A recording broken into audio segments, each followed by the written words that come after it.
This is the 830 Club, and this is where we take the third wall and punch a hole in it and let us interact and do things. We are streaming live out onto Facebook land.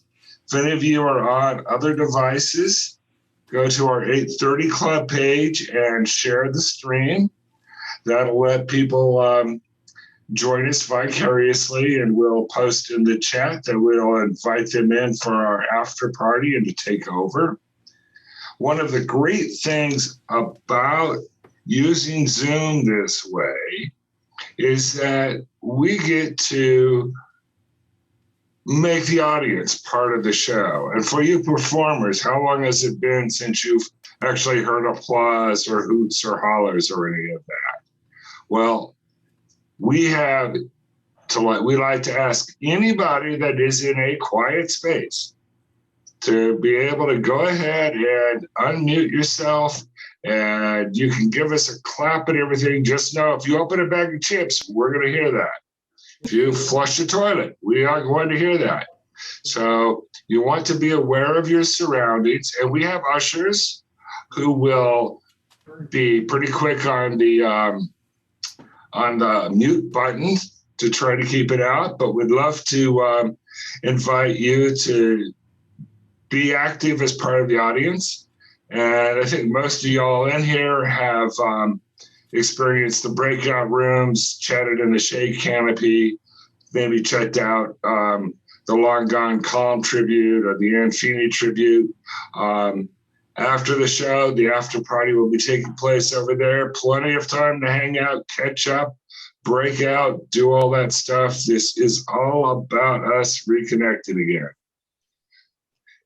So, unless I have forgotten anything, I think I'm going to turn proceedings over to you, Ken, and why don't you take us away? My pleasure. Good to see everybody, and I'll be perusing around and making sure I see everybody who's here participating, and also you folks who are just out there on the Facebook page. Welcome to Camp C.A.L.M 2021 Spring Fling. This is the way we're doing it, and we're doing it upright. It's just so good to see all these faces. I'm going to start off with a song here, and then we're just going to keep things going. This is a song that almost all of you have not heard before, and it is a very unsocial distancing song.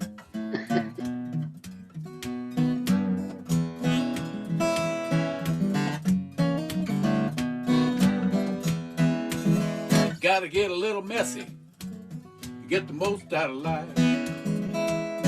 Whether making love or cooking up a barbecue, gotta lick your lips, liquors too. To get the most out of life, get it all over you.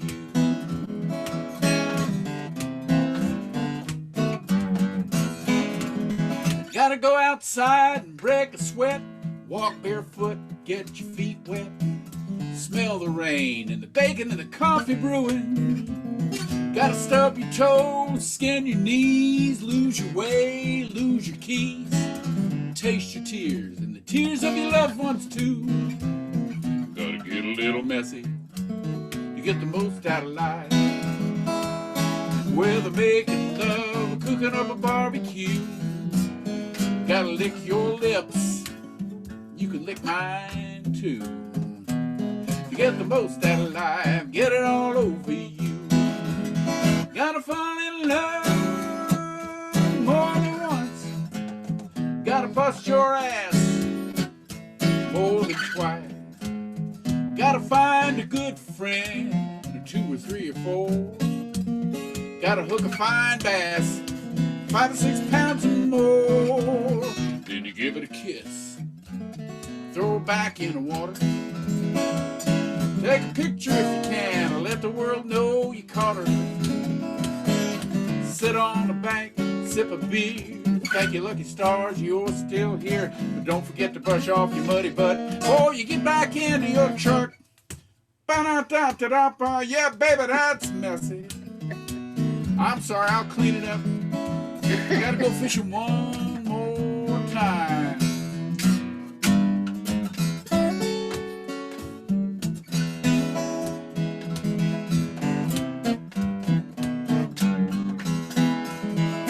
Gotta fall in love more than once.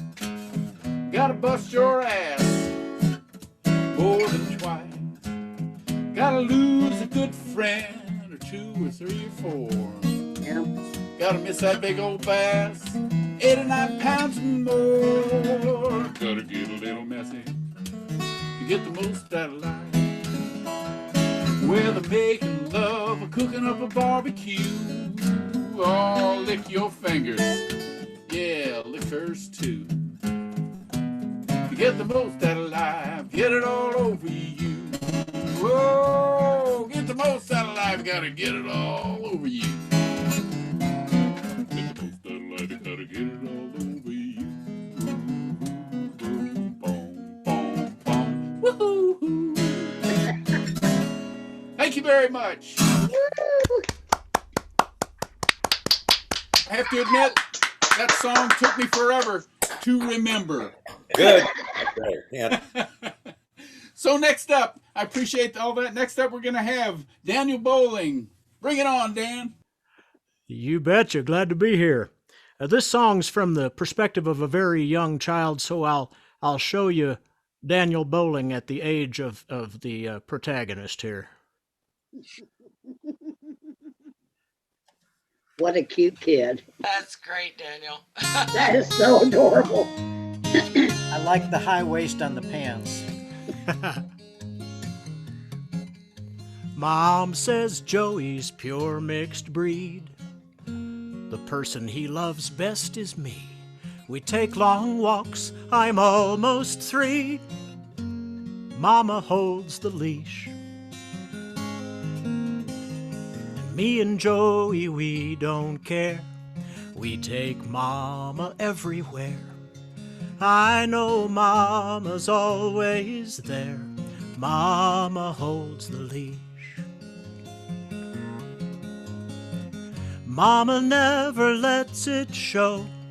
Joey goes right where I go.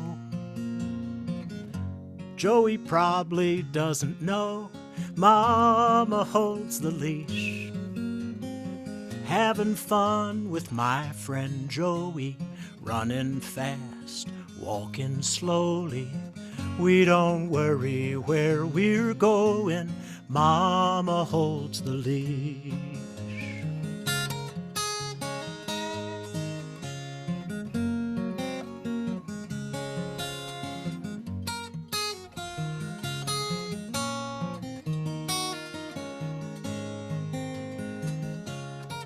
Look at Diane there.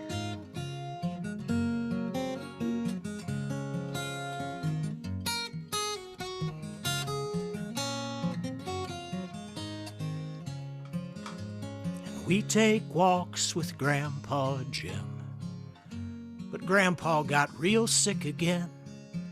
His dog Molly walks with him. Mama holds the leash. And Molly's sure to stay real close to Grandpa's leg. She loves him most. I don't think that Grandpa knows Mama holds the leash. He just knows that Molly cares. I hope people everywhere love a dog, and someone's there to help them hold the leash.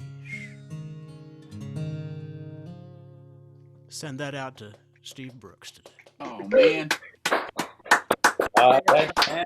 Oh, so sweet. Gonna make me cry there, brother. Me too. Oh, that's luscious. That's great. Thank you, Daniel. Betcha. And there he is.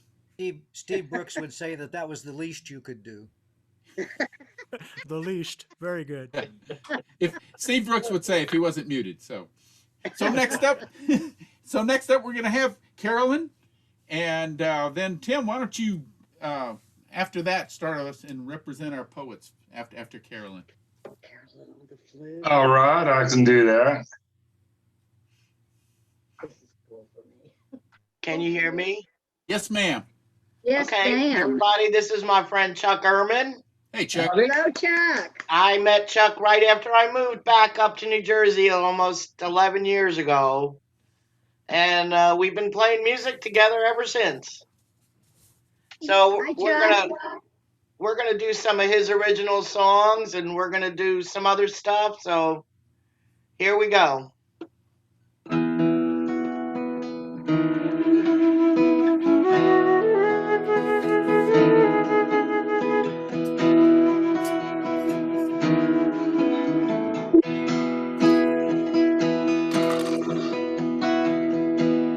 Traveled down a lot of roads, searching for a dream worth keeping. I've seen a lot of sights, driving all night without sleeping. But I always know how long and just how far it will take to bring me back to where you are. Now that I'm really thinking this over, I look in my heart and I see the difference between my joy and my sorrows, the distance between you and me. Took my chances, took my time. Yes, I know I've kept you waiting. Here I'm holding out my hand. I understand you might be hesitating. I can't live on just the shadow of your smile. Emptiness that only grows from mile to mile. Now that I'm really thinking this over,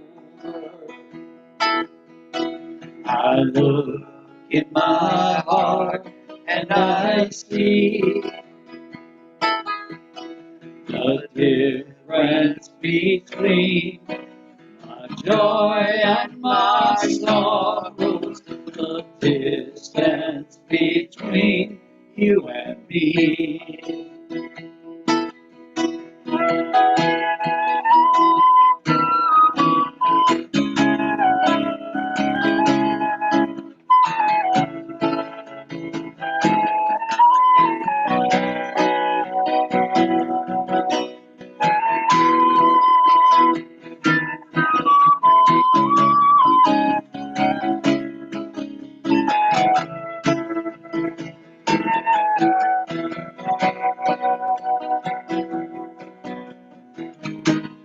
I can't live on just the shadow of your smile.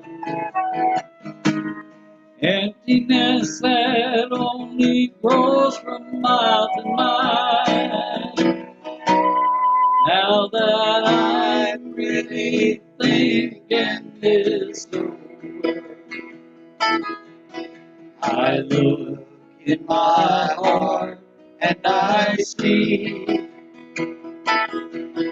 the difference between my joy and my sorrows, the distance between you and me.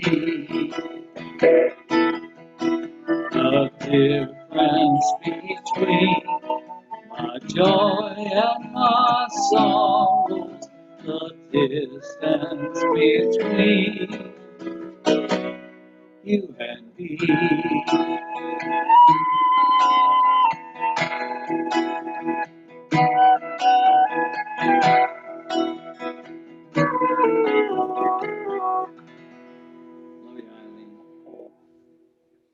bat with Dave Rimless.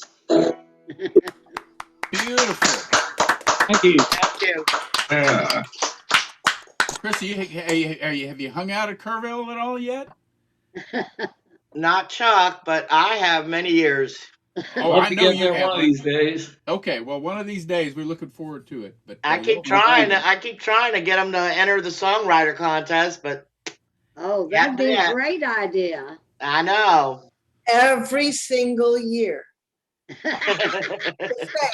we would just love to see you. Okay, we would Well, just thank you. love to see you. All right, Thanks. and It love would to be hear you. Love wonderful to start get there songs. for sure. You bet. So we're gonna have Tim come next, but before that, I've got these things. It's called Tall Tales. It's a lightning round. All right, and I'm gonna throw two of them out at you here real quick while Tim's getting ready. All right, these are questions, and you folks unmute. Okay, and get ready to see who's going to answer first. Number one, and this is from the Camp C.A.L.M, Conroe area. I don't get to answer, right? No, ma'am, you do not. Okay. Especially these first two. Okay? This would be painful for her. All right, so question. Who? Everybody listen? Who is the lady that wears high heels in the woods? Glendale. Glendale. Of course. Answer? I'm the one person that wears high heels camping. You know, I tried it once and I just couldn't. So it's all yours, hon. Okay. Second one. All right. And once again, you can't answer, Lindell. Okay. What is the name of the creek that crosses the land? Turtle Creek. Nope. Sudden Creek.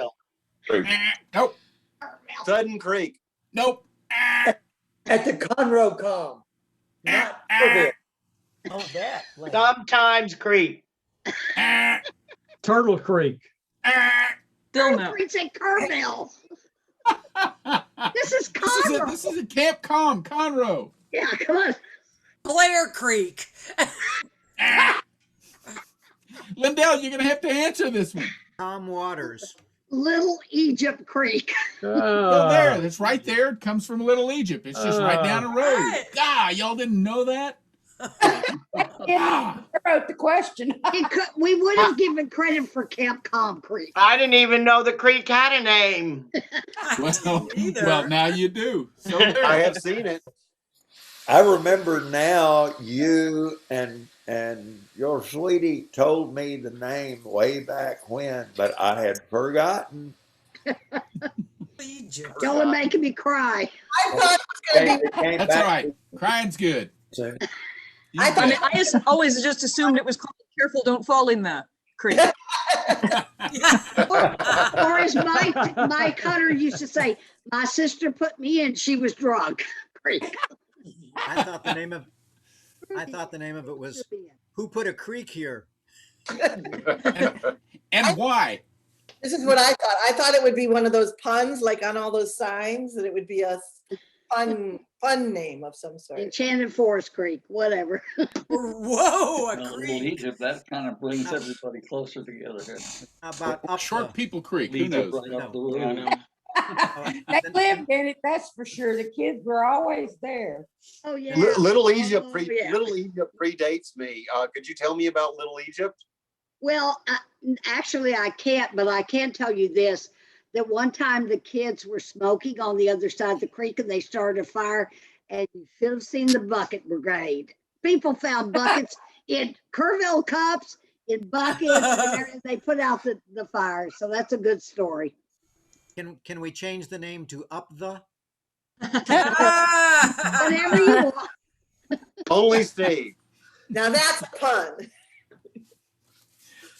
Third question. All right.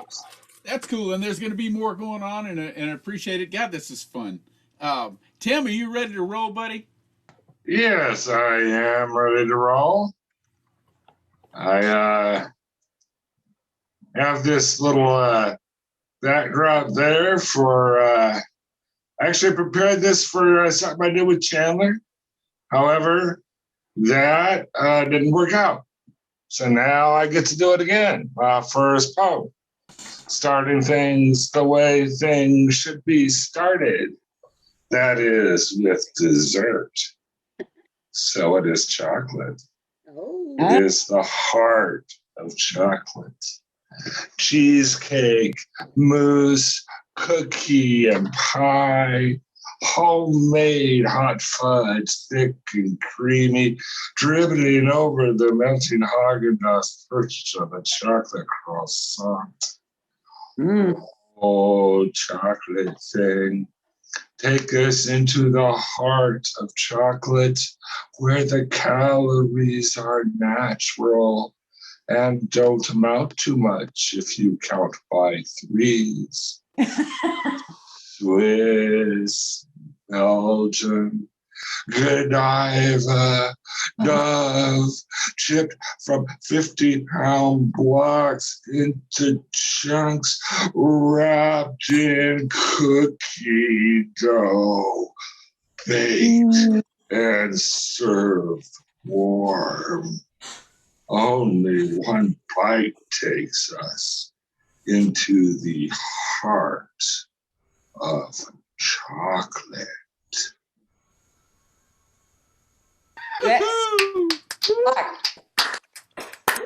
Yummy. I broke my screen trying to reach in and grab some. I was drooling. He started handing out chocolate at some of his gigs because people were just in so much pain. Ellen jumped up and headed for the pantry. That was awesome, Tim. Yeah. Thank you. So, Bob Beaver, you ready to roll, brother? Oh, he's there. And we'll have Bob, and then we're going to intersperse with some videos here. So after Bob, just to let you know, we'll be having, I believe, Swafo's video. Wow. All right. Cool. Hey, Bob. Well, if you can't hear me, I won't be able to do much. We're hearing you fine there, Bob. Gotcha, Bob.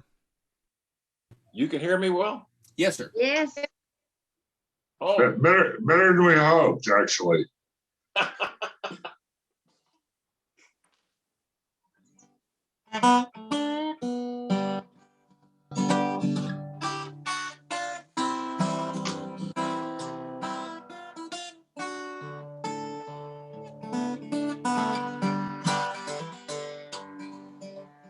Old man, I've got good news.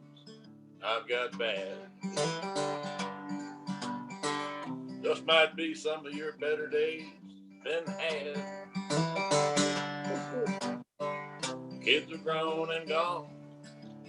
The mortgage is now paid. Old man, many ways you got it made. Got old man blues. Sometimes I snooze. Kick back in my lazy boy, watching too much.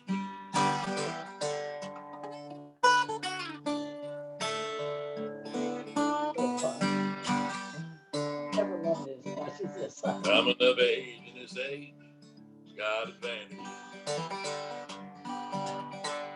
Orthoscopic surgery, no bandages. Pharmaceutical pills, nearly all your ills. Living long enough to break Social Security. Got the old man blues. Sometimes I snooze, kick back in my lazy boy, watching too much news.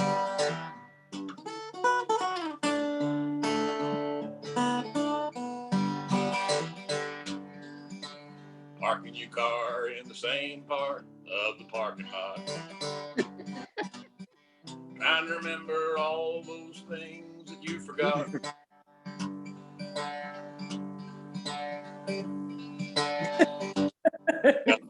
Bird to the third verse. could have been. Got old man blue. Sometimes I school. Kick back in my lazy boy, watching too much.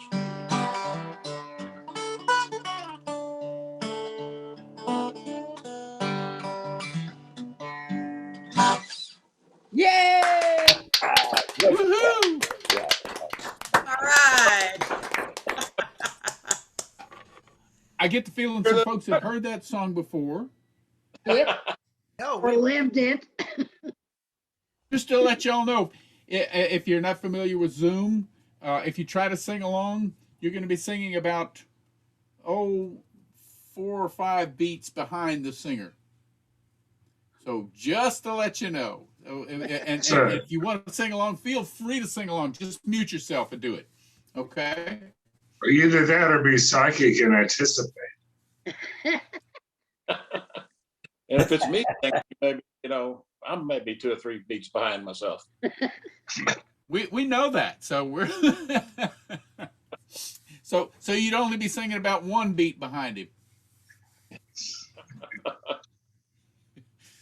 It's good to see you, Bob. Good to see your right hand working on that Thank too. you, Bob. Did that work okay on the iPad? Yes, sir. Yeah. We're fine. I might even do another one later. All That right. sounds good. All right, cool.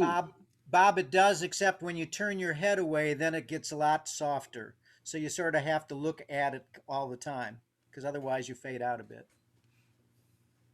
And it's good to see that you figured out how to quit hanging from the ceiling. There's Paul. That was upside down when I first hooked up here, so we get there in the end. Well, that's great. Do we have Swafo's video? Can that run in the process here? Absolutely. All right. She's on it. Thank you. You're doing a good job. 1, 2, 3, 4.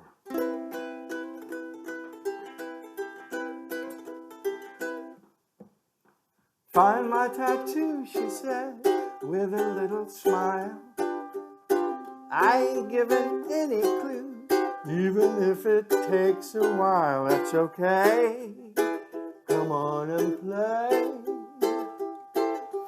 I really wouldn't mind if it takes all day. Find my tattoo.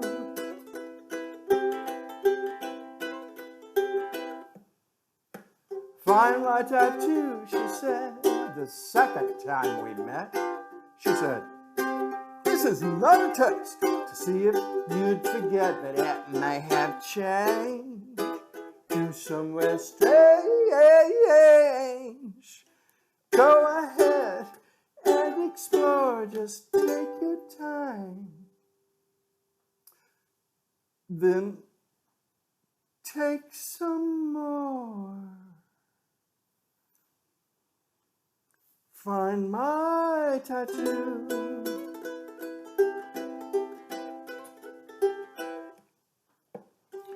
Don't arrest me for the crime of playing games, she said. I suppose handcuffs are okay. Just don't go insane.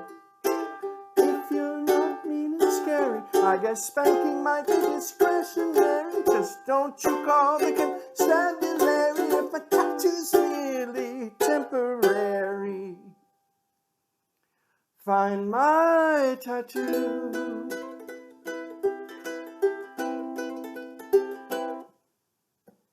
Find my tattoo, she said, wearing nothing but a smile. She said, okay, I'll give you little clues if you'll search for style. That's okay. That's how I play. Please, sir, if you don't mind, make it take all day. Find my tattoo.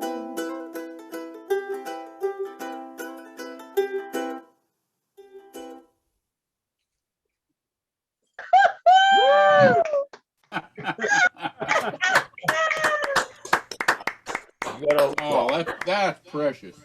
That's my favorite. The only one in lowercase. Oh. So, Oh. just moving things along, and I'm going to hit you with a couple of lightning rounds. Okay. But after that, Steve Brooks, you would be on deck, and then Chandler, you're on deck after Steve. How about that? Right there. That work for everybody? Okay. So Good. Open for Chandler? Oh, no. No. No. No. So y'all ready for a lightning round question? Sure. All Am I right. still not allowed to answer? Kim wrote them. Oh, well, as the mother of Camp C.A.L.M, that might be a bit difficult if I answer them. So I'll be quiet. Lindell, Yes. you can dear. answer. You can jump in on just give folks about 5 seconds, and then Okay. if nobody jumps on it, you can answer. You can answer this one. Hi, Okay. everybody. Okay, Mom. Yes. Okay, so question: when and with whom did the wetting take place?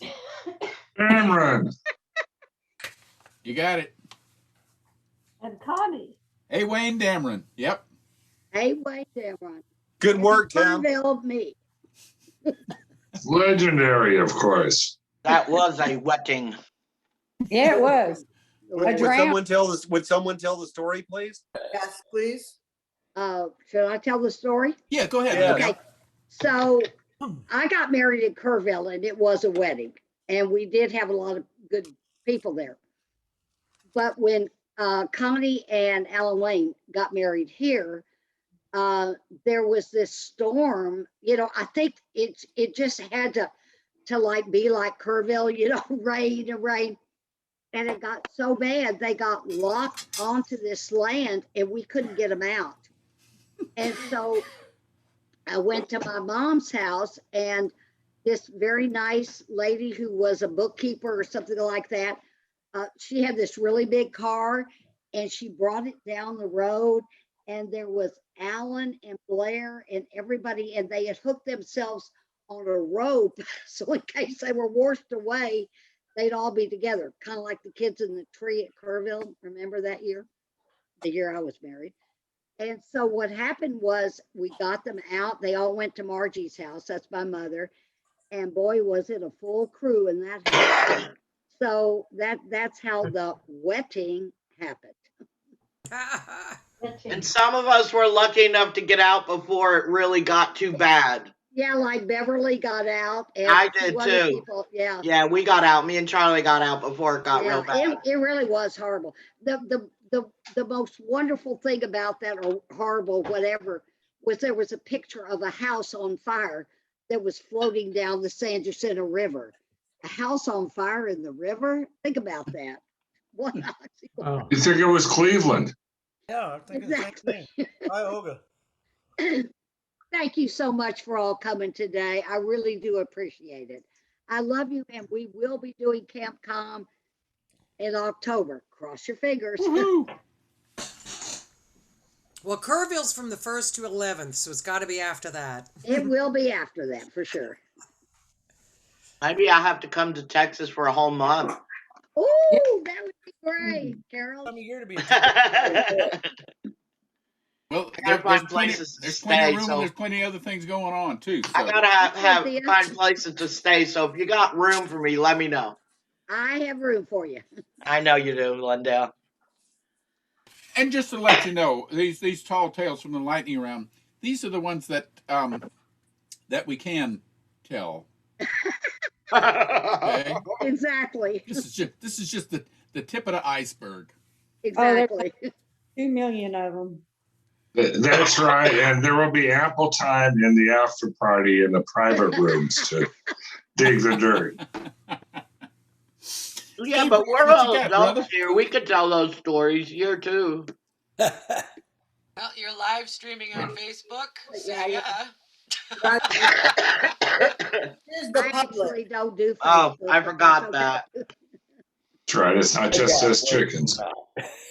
Hey, Steve Brooks, how are you doing? Good. Who was saying that? Lindell. Hey, Lindell. Hi, darling. So good to see you. So good to see Good everyone to, here. good to see you. Are you doing another lightning, or am I up here? Go for it, buddy. No. I want to keep y'all guessing. Okay. All right. Well, this is a song I like to do when there are other songwriters around. I like to say that I wrote the song with Merle Haggard, and there is just a tiny shred of truth to that. In that, about 10 years ago, I read an interview with the Hag, and he spouted off this wonderful line about what music does for him when he's all alone. And I wrote it down, and it sat in my notebook until after he had passed away. And I Googled it to make sure that he had not written the song himself, and then I went ahead with it.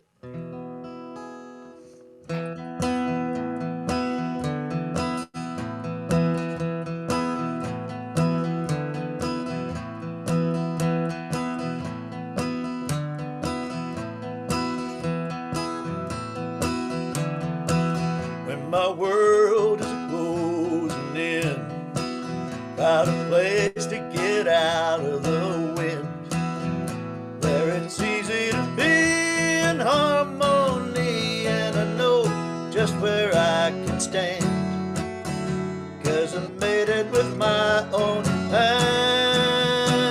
When everything else is wrong, I go climbing inside the song, and it feels like I never been gone. No more am I living alone,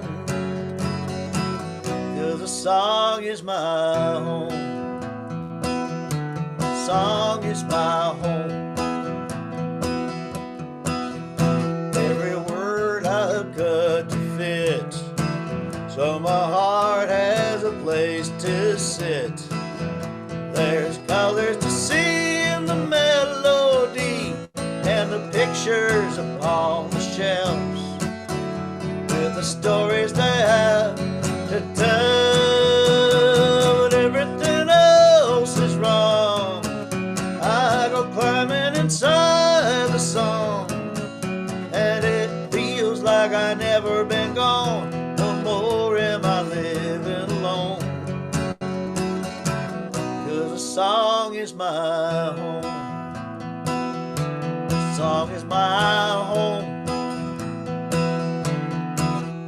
Now if you can excuse my mess, come on in, you can be my guest.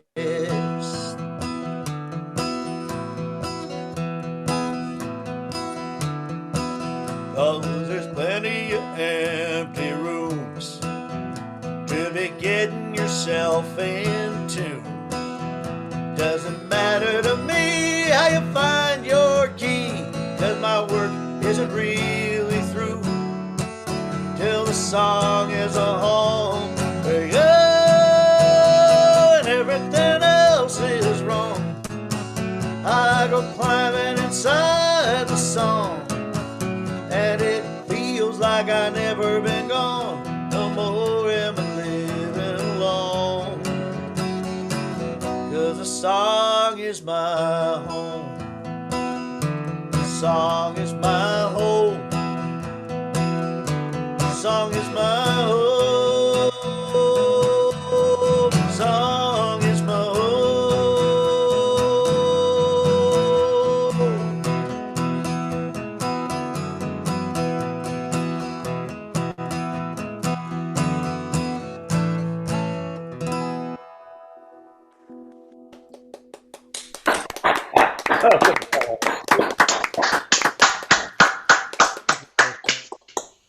Great stuff, Steve. Very nice.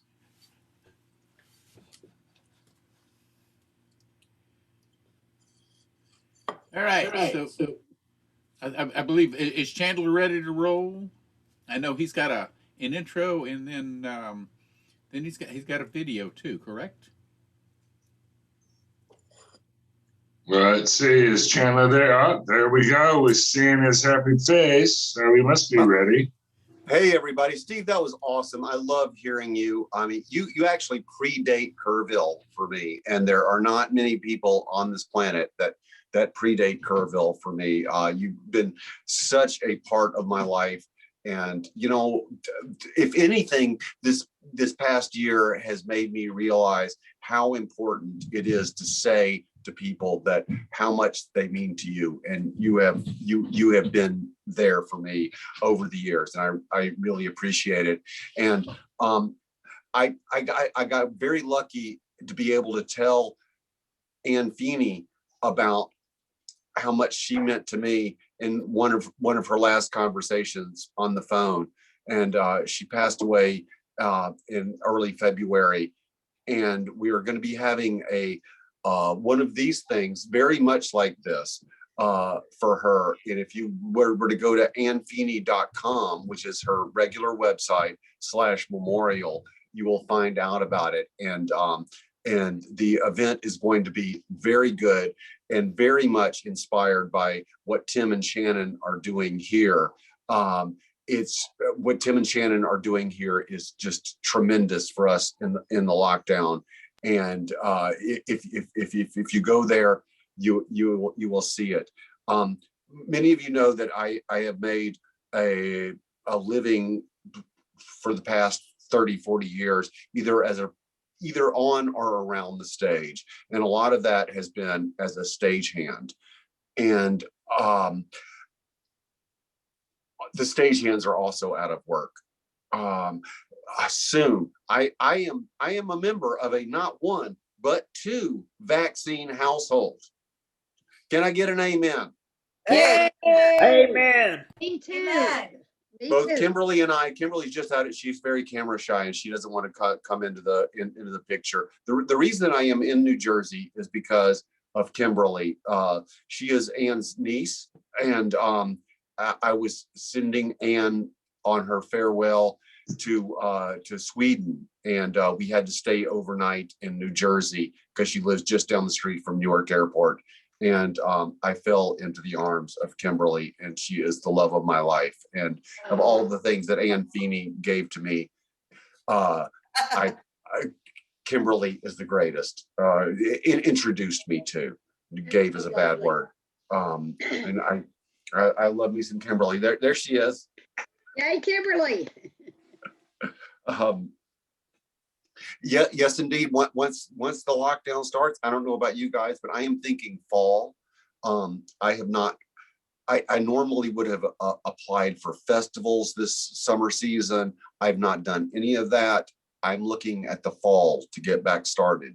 And I'm looking at Kerrville Folk Festival and being at Camp C.A.L.M as being the kickoff of the new normal. And I can't wait to be there in the fall. We hope so. We love you.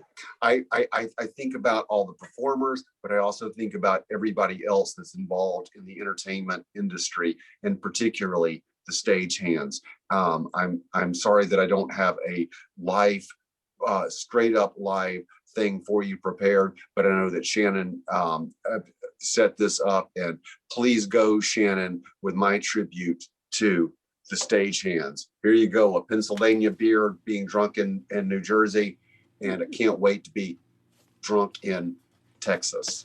That sounds like a song.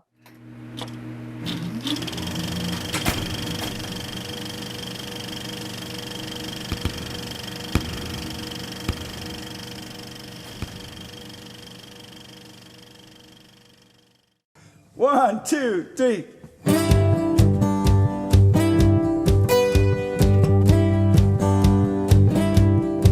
So this lawyer dies and gets up to heaven. St. Peter says, "Welcome to heaven, come on in." Politician gets up to the pearly gates and St. Peter says, "Welcome to heaven, come on in." Stagehand gets up there and St. Peter says, "The loading dock's around back." I'm just a cup, please fill me up. It won't take much, strong is your stuff. Better than coffee, sweet ginger ale, and all of the colas in comparison pale. Oh yeah, could you feel fill me up? Oh yeah. Could you fill me up? The stagehand never gets celebrated. He's too busy setting the stage for the celebration. But the truth is, there can be no celebration without him. There's nothing like doing the load-in for your own party. So I say it's time for a toast to the stagehands, the noble profession, the world's third oldest profession. I mean, we all know that the oldest is the prostitute, and the second must be the pimp. But somebody had to set the stage for the ultimate live entertainment. I'll be your pony, you'll be my rider. Don't pull my reins, just hold me tighter. I'm not a cowboy, the king of Siam, and I got nobody working my land. Oh yeah, could you hold me tighter? Oh yeah, could you hold me tighter? So here's to you, the stagehand, all of you. The wrench slingers, the truss climbers, the box pushers, the dock jockeys, color girls and best boys, the cookie cutters and merch mongers, the rag pullers, set dressers, grid monkeys and pit penguins, the shills and the plants, the quick changers, props table arrangers and marquee letter hangers. The backline humpers, the leggers of decks, guitar and drum techs, the tour managers, projection booth anglers and dog and pony wranglers, the shop stewards and dressing room screwers. I keep my thoughts down in a hole. They'll come up to see me and tell me hello. They tell me they miss me when I'm not around. Looking for answers they never are found. Oh yeah, could you say hello? Oh yeah, could you say hello? You know why the sound man only counts to 2? Check, 1, 2. 'Cause on 3, you have to lift. What do you call a stage electrician with a hammer? A thief. So here's to you and all your quirky rivalries. May the war between the tweaks and the squints forever rage. You know, I sometimes think that rivalry was created by management, knowing that the two would race each other to get their rig up first as we all push towards that moment, the one in which we all do this for, that second when the house lights go to half and a hushed silence befalls the crowd and then they go out. That is the most important moment in the universe.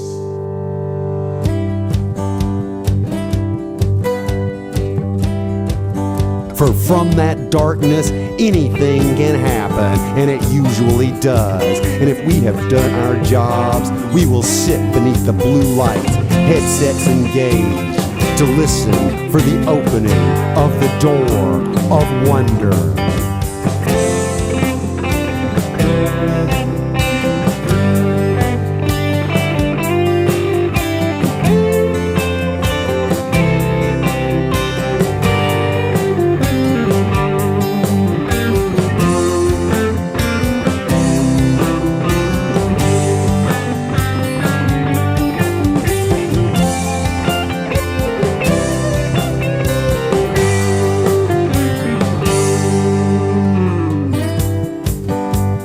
You know how you know when the stage is level? The rigger drools out of both sides of his mouth.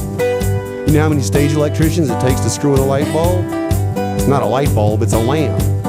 You know the difference between a stagehand and a pig? You won't find a pig roaming around a hotel lobby at 3 a.m. looking for a stagehand.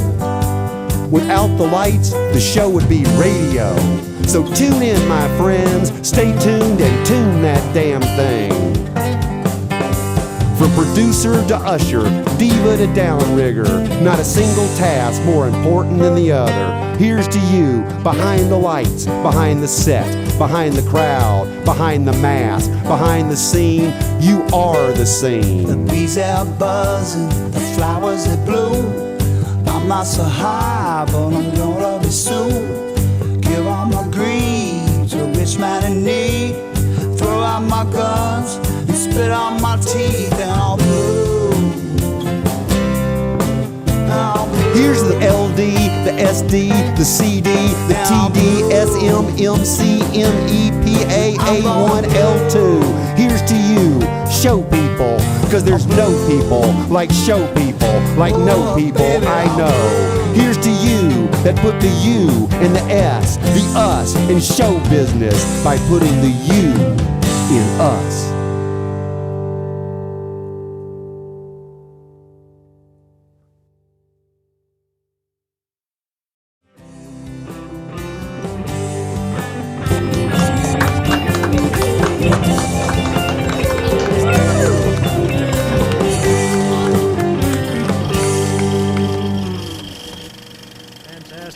Great stuff, Chris. Cheers, brother. Yay. And Chris, why don't you mention that you have every first Friday of the month an 8:30 Club monthly muse show, and particularly this one coming up on the 2nd. I think everybody just gave you just gave a little preview of the kind of work that we're going to be featuring. So thank you for mentioning that. It sounds like I'm jerking off, but I probably am. But a little known fact about Chandler is that I am also an award-winning filmmaker, and I've won 4 significant awards in filmmaking, and I'm going to be showing those on April the 2nd, the first Friday of April. And since July, I have been doing a monthly full set.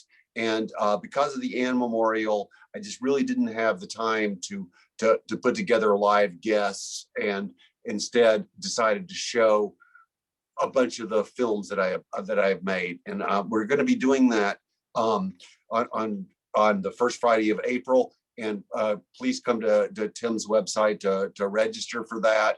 And I'm very excited to show some of those. Some of them some of the videos that I'll be showing are so old that I actually have hair in the videos.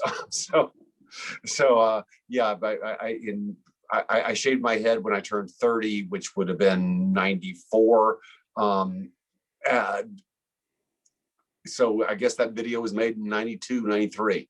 And I won the Vancouver Film Festival,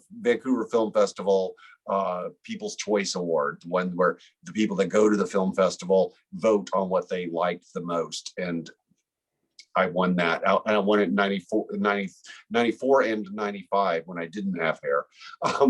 So I'll be showing some of those. And God, I love seeing all of you. And I hate that I can't see gallery view right now. Oh, there we go. Hi, everybody. I see you now. Some of us didn't remember I'm you on were an there. iPad. Thank you for indulging me in my Stagehands video. And take it away, Ken. This is not an indulgence. This is that we're enjoying it. Okay, so I look forward to you and indulging us more often, buddy. I'm really looking forward to that. And thank you.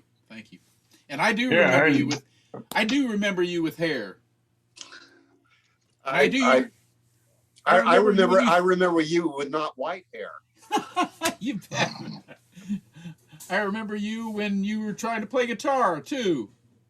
I love you, Chris. Don't tell anybody about me playing the guitar. Oh, well, if you ever have any money, I'll let you know.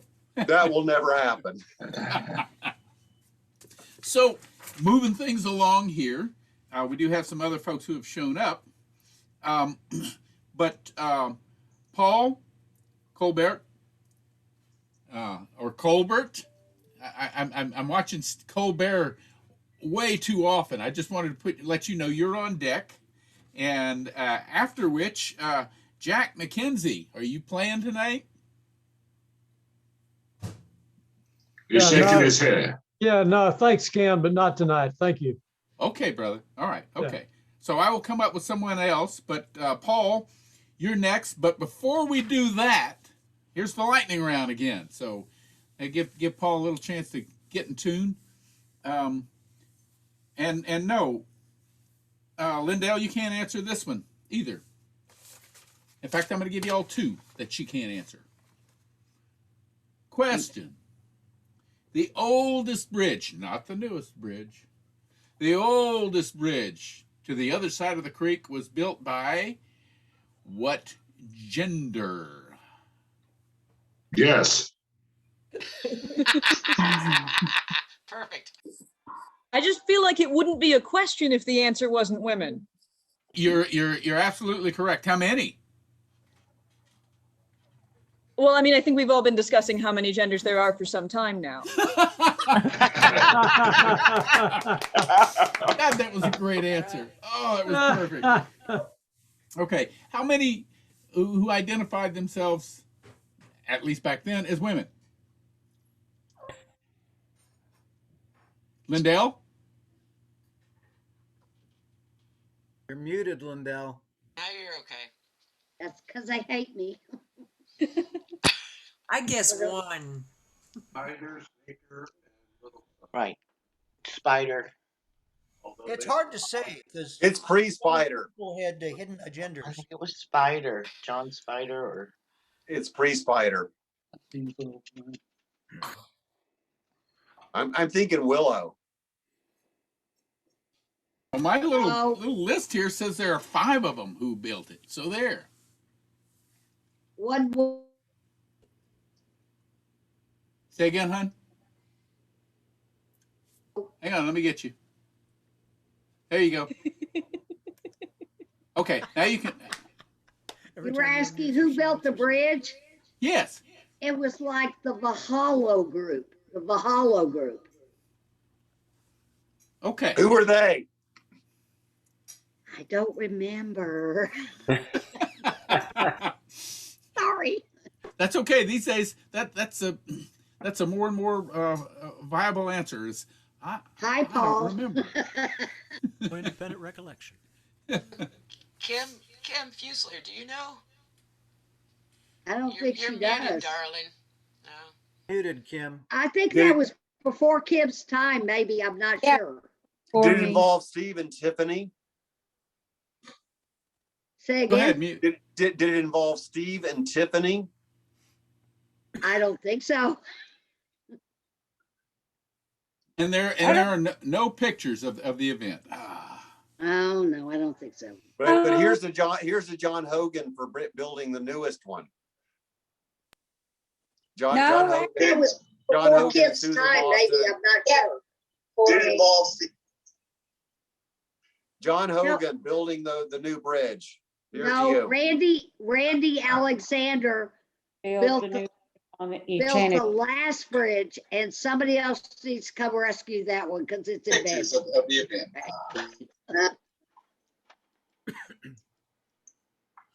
All right, so I've got one more, and then we're going to hear from Paul. And there are 2 of you who can't answer this question, and you know who you are.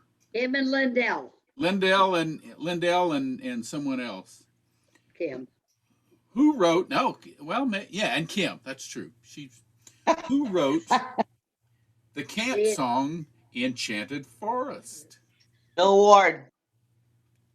Bill Ward. And Blair. I know that. Susan Martin. That's Or exactly Susan it. Robbins, whichever name she's using. I'm using Susan Martin Robbins. Yeah. Hi, Susan. I haven't seen you on the gallery view. Hey. Welcome home, Susan. Hey, Great to see Susan. everybody. Good to see you, Susan. Good to see you. And Swafo. And Chris, I knew you when you had hair. In fact, So did I. I took a great photo of you when you had hair. You took my promo shot in 1990 of me with hair, and yes, that photograph is still around. Before my time. Youngin. So Susan, are you because it was singing on- tonight? just because it was Chris, Norm. I knew you when you had hair. Woohoo! Check it out. Oh, yeah. Oh, wow. Susan Martin took that photograph, 1990. It was hanging on the wall, so it was just out of my reach. There you go. I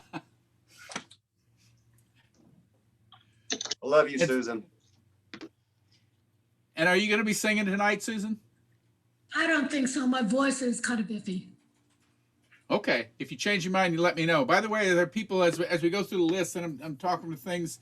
If you are new and would like to sing, just go ahead and put it in the chat, so I can add you to the list. I have a pretty good list here, but I just want to make sure everybody gets covered. Voice is right.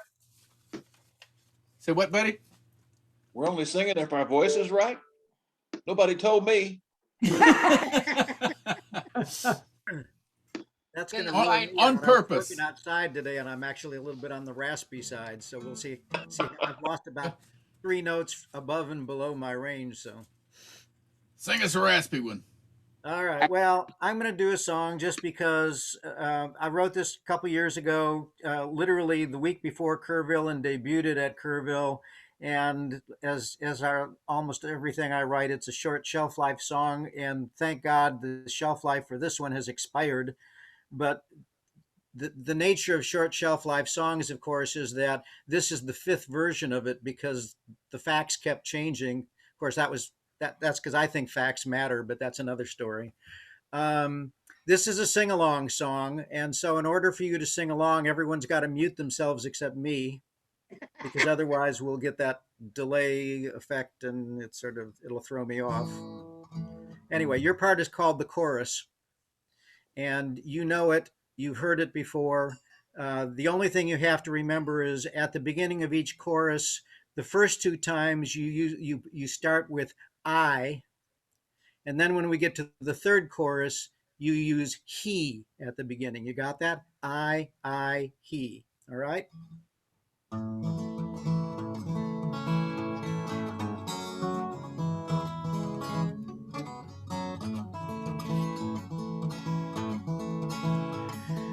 I am just a rich man, though my wealth is oversold. I have squandered our good country through a litany of deceit. Such are my promises. All lies, I guess. Still my fans hear what they want to hear and disregard the rest.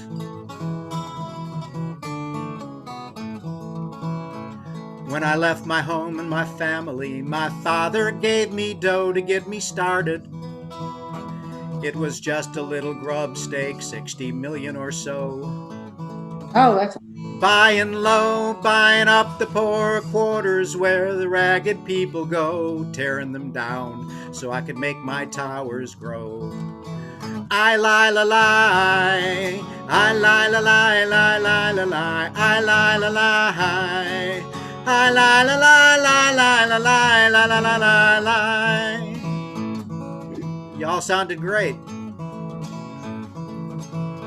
Stiffing all my workmen's wages, all their earnings I did rob, married Melania, while I slept with all the whores on 7th Avenue.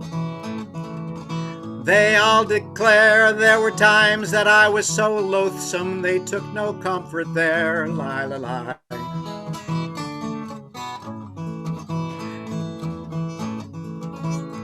Now the House voted impeachment, saying my powers I did abuse, but in the Senate, Mitch had stacked the deck there so much that I could not lose. It made no sense. If they had the votes to do it, then they would be stuck with Pence, lie, la, lie. I lie, la, lie, I lie, la, lie, lie, lie, la, lie, I lie, la, lie. I lie, la, lie, lie, lie, la, lie, la, la, la, la, lie. Now I've lost my re-election 'cause you wished that I was gone, going home to the New York City winters and obscurity. Bankruptcy all alone. Down in Florida tweets a tweeter, and a liar with no shame, and he tweets out all his insults to everyone that cut him down or dissed him. So he tweets out in his anger and his rage, "You are Steelers, you're all losers, but the vote count's still the same, lie, lie, lie." He lie la lies, he lie la lie lie lie la lies, he lie la lies, he lie la lie lie lie la lie la la la la lies, he lie la lie lie lie la lies, he lie la lies, he lie la lie lie lie la lie la la la la lies.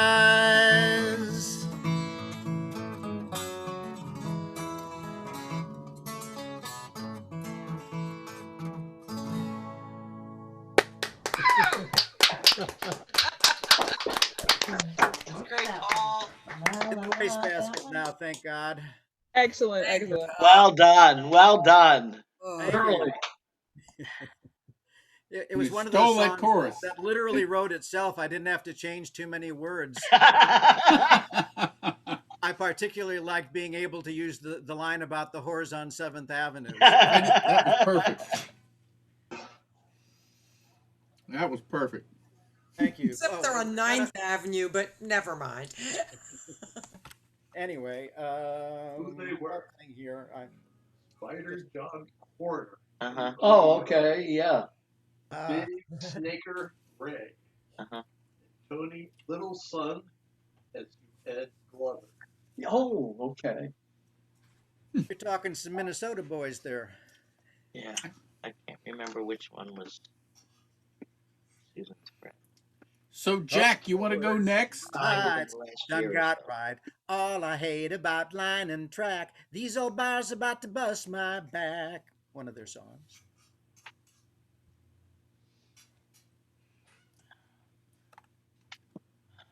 And you're muted, Jack, but I'll unmute you.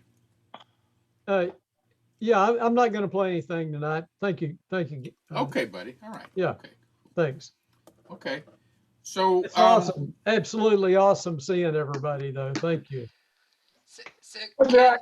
Ken, in case you don't know, iPad number 2 is actually Jake Strongbow and Diane, and he actually signed up. He came up on the late up and comers list last night, but I did write him down if you want to fit him in.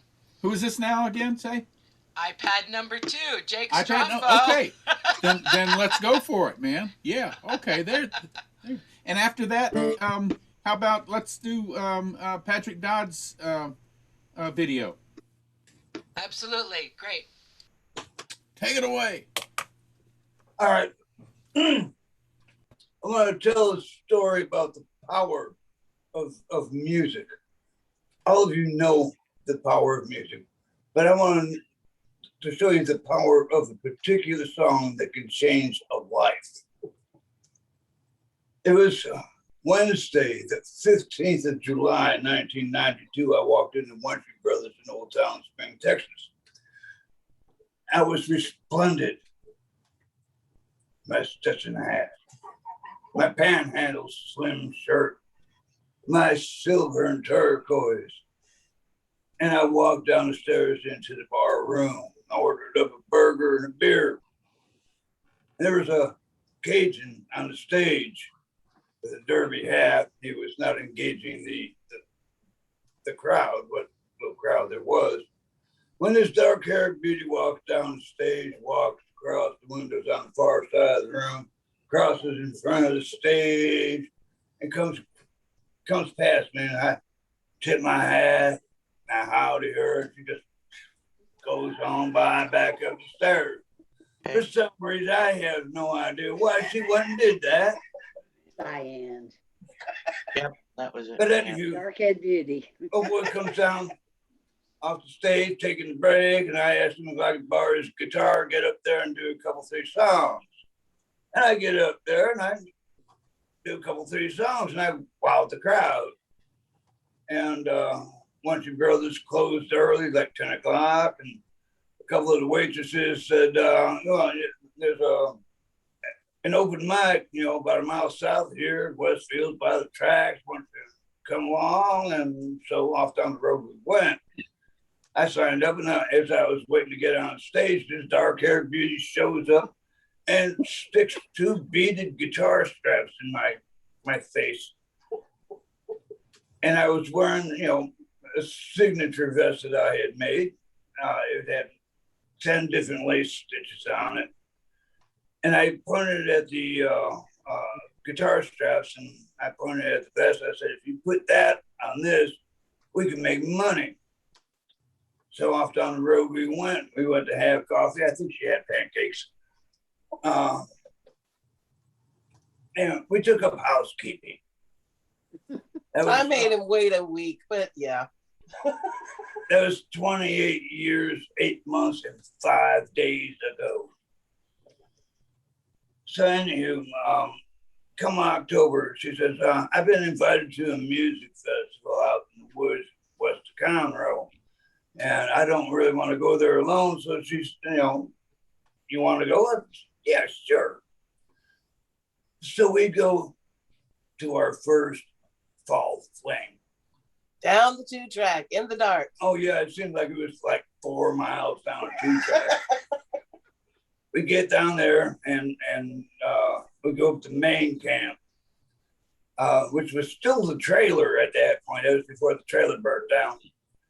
And Bird pulls me aside. Apparently he'd been talking with Diane, and she told him that, you know, I'm part Native American, and he asked me, are you an angry Indian? I looked at him and I said, no, I'm just mildly pissed off. And it started off as a chuckle, and it became a belly laugh. And he cut me loose in Camp C.A.L.M. And I met some of the finest people I've ever met in my life. And it is all because of this one song.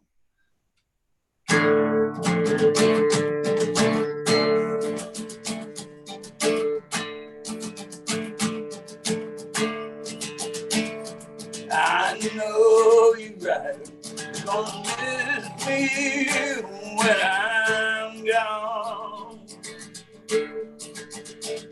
I know you right, gonna miss me when I'm gone. You're gonna miss your baby rolling in your arms.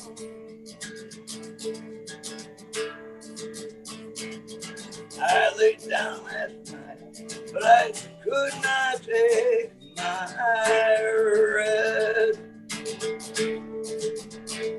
I laid down last night, but I could not take my rest.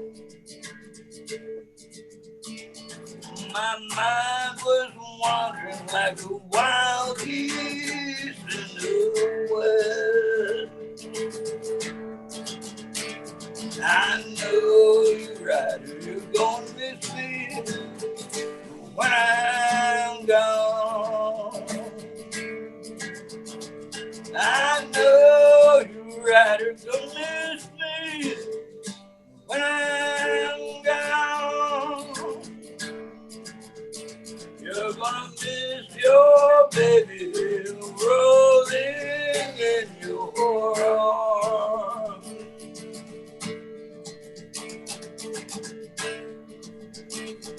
Now the sun's gonna shine through my back door someday. Ah, the sun's gonna shine through my back door someday. The cool March wind is gonna blow all my troubles away. I know you're right, you're gonna miss me when I'm gone. I know you're right, you're gonna miss me when I'm gone. You're gonna miss your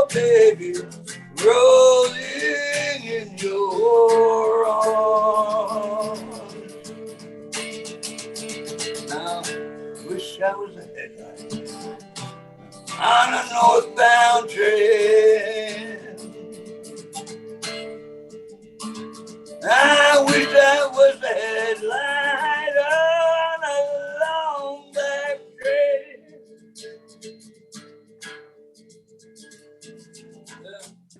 Down to Carolina rain. I know you're right, you're gonna miss me when I'm gone. I know you're right, you're gonna miss me when I'm gone.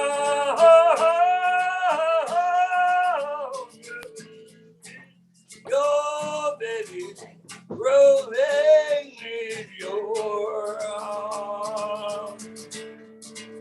You're gonna miss your baby rolling in your arms.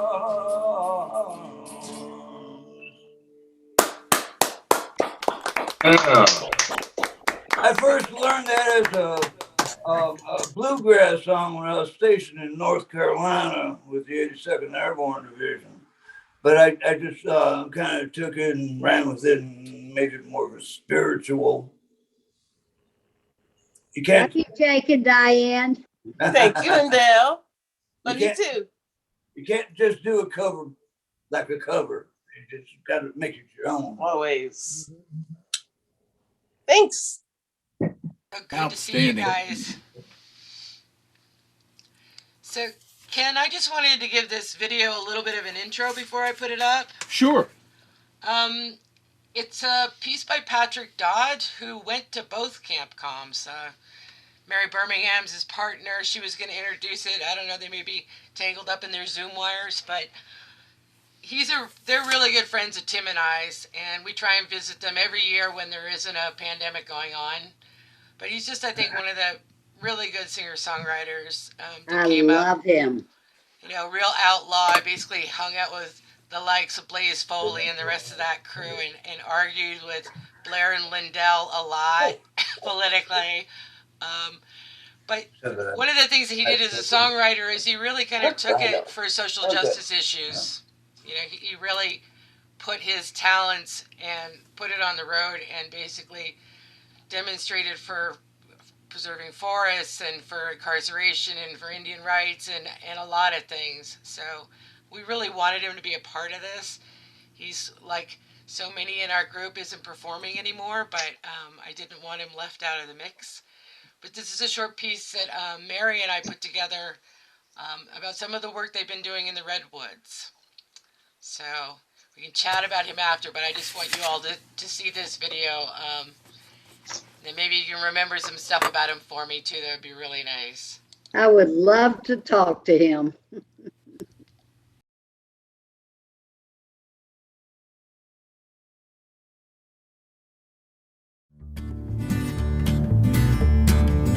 Each sacred grove, each hillside covered green with trees, has the power to heal a weary land. We must sanctify that ground, don't let them cut the big trees down. Every forest holds the key to nature's plans.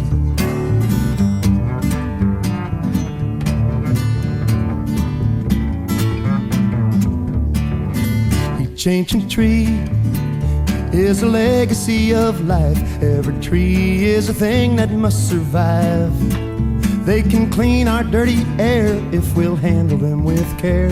Every tree is a thing that must survive. Each sacred grove, each hillside covered green with trees, has the power to heal a weary land. We must sanctify that ground, don't let them cut the big trees down. Every forest holds the key to nature's plans.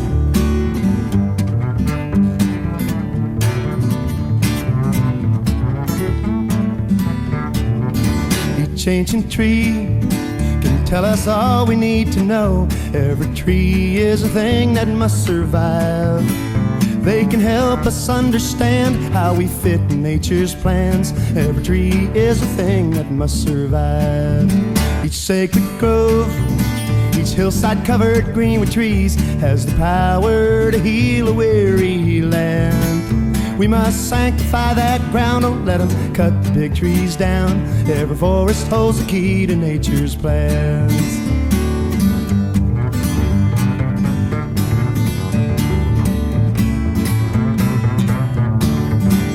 Each ancient tree is a gift we leave our kids. Every tree is a thing that must survive.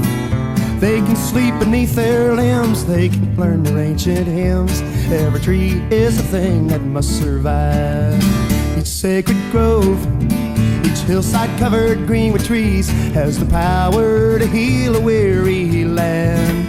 We must sanctify that ground, don't let them cut the big trees down. Every forest holds the key to nature's plans. We must sanctify that ground, don't let them cut the big trees down. Every forest holds the key to nature's plans.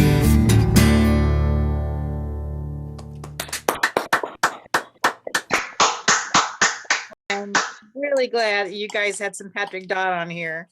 That is just so awesome. I can't even tell you. So, and one of the things I didn't see Tom. Is Tom here yet? Begich? Has he made it?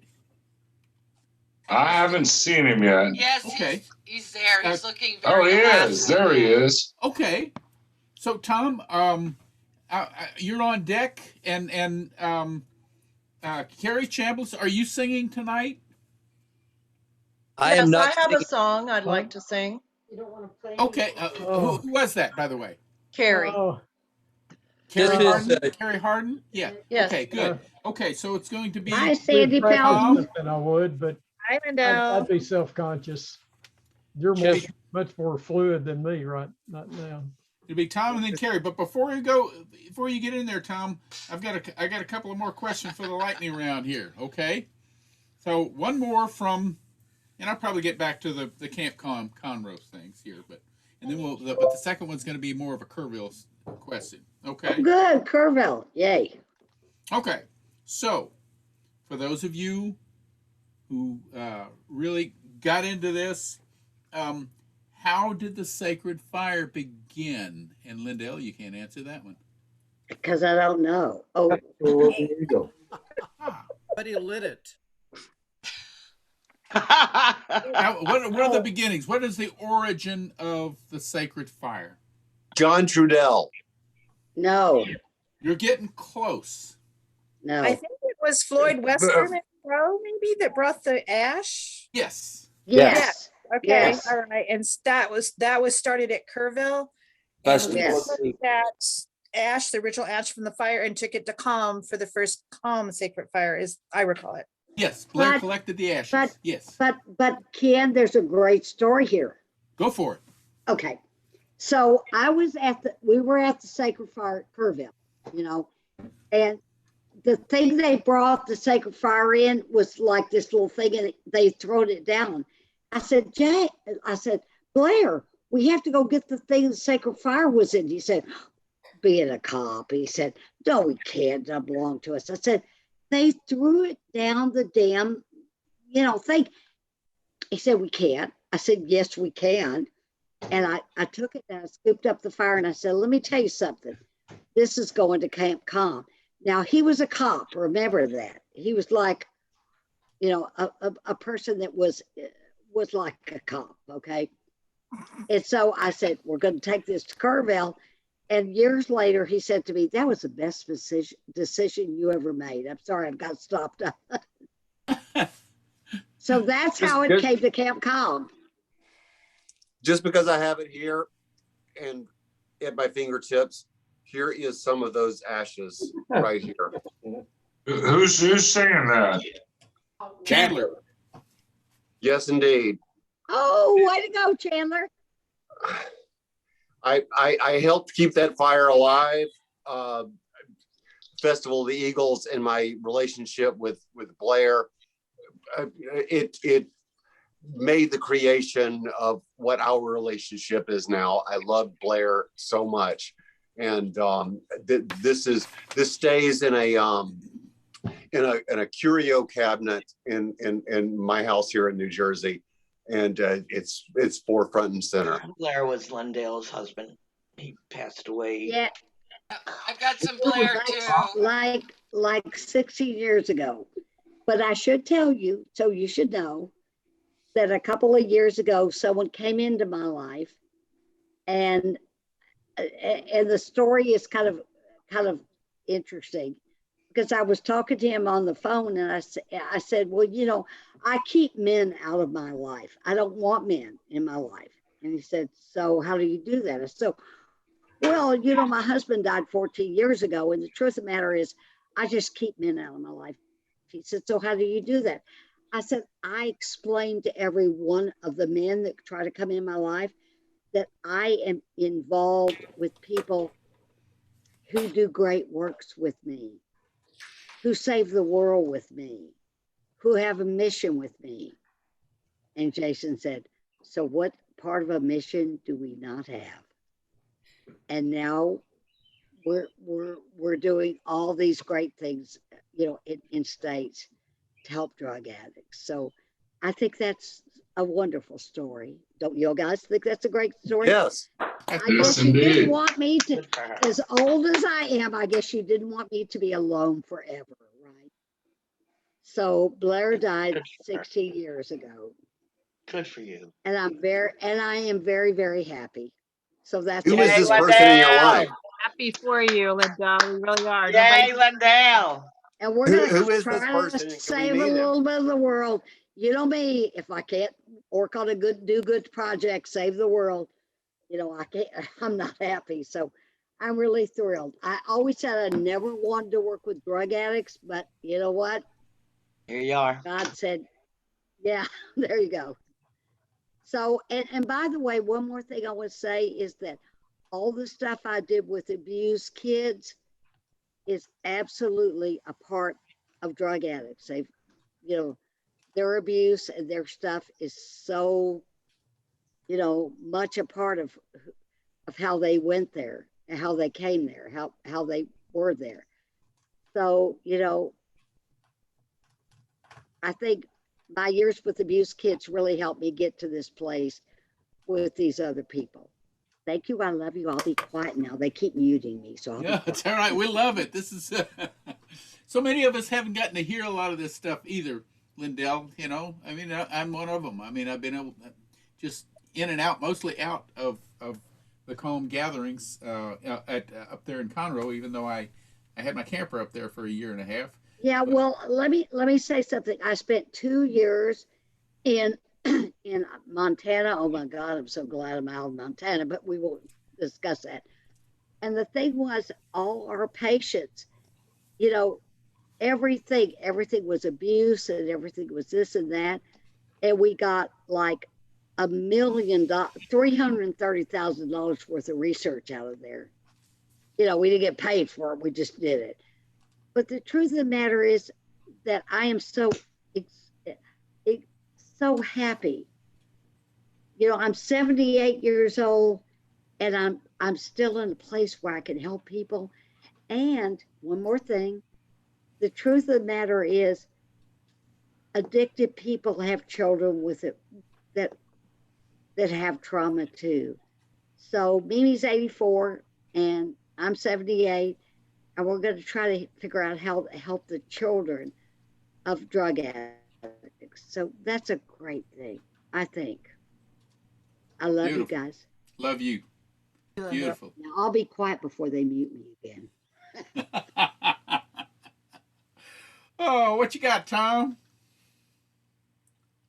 Well, Ken, I'm recovering from my second COVID vaccination shot, so I'm a little out of it, which is why I'm on late. But I'm probably totally... the best you've ever done this song. Oh yeah, whatever. I don't have my guitar with me, so I'm just gonna a cappella do the beginning of a song and just do it for y'all. And I'm not gonna be on long because I'm gonna go back to bed. But so what you gonna do when the whole world's spinning?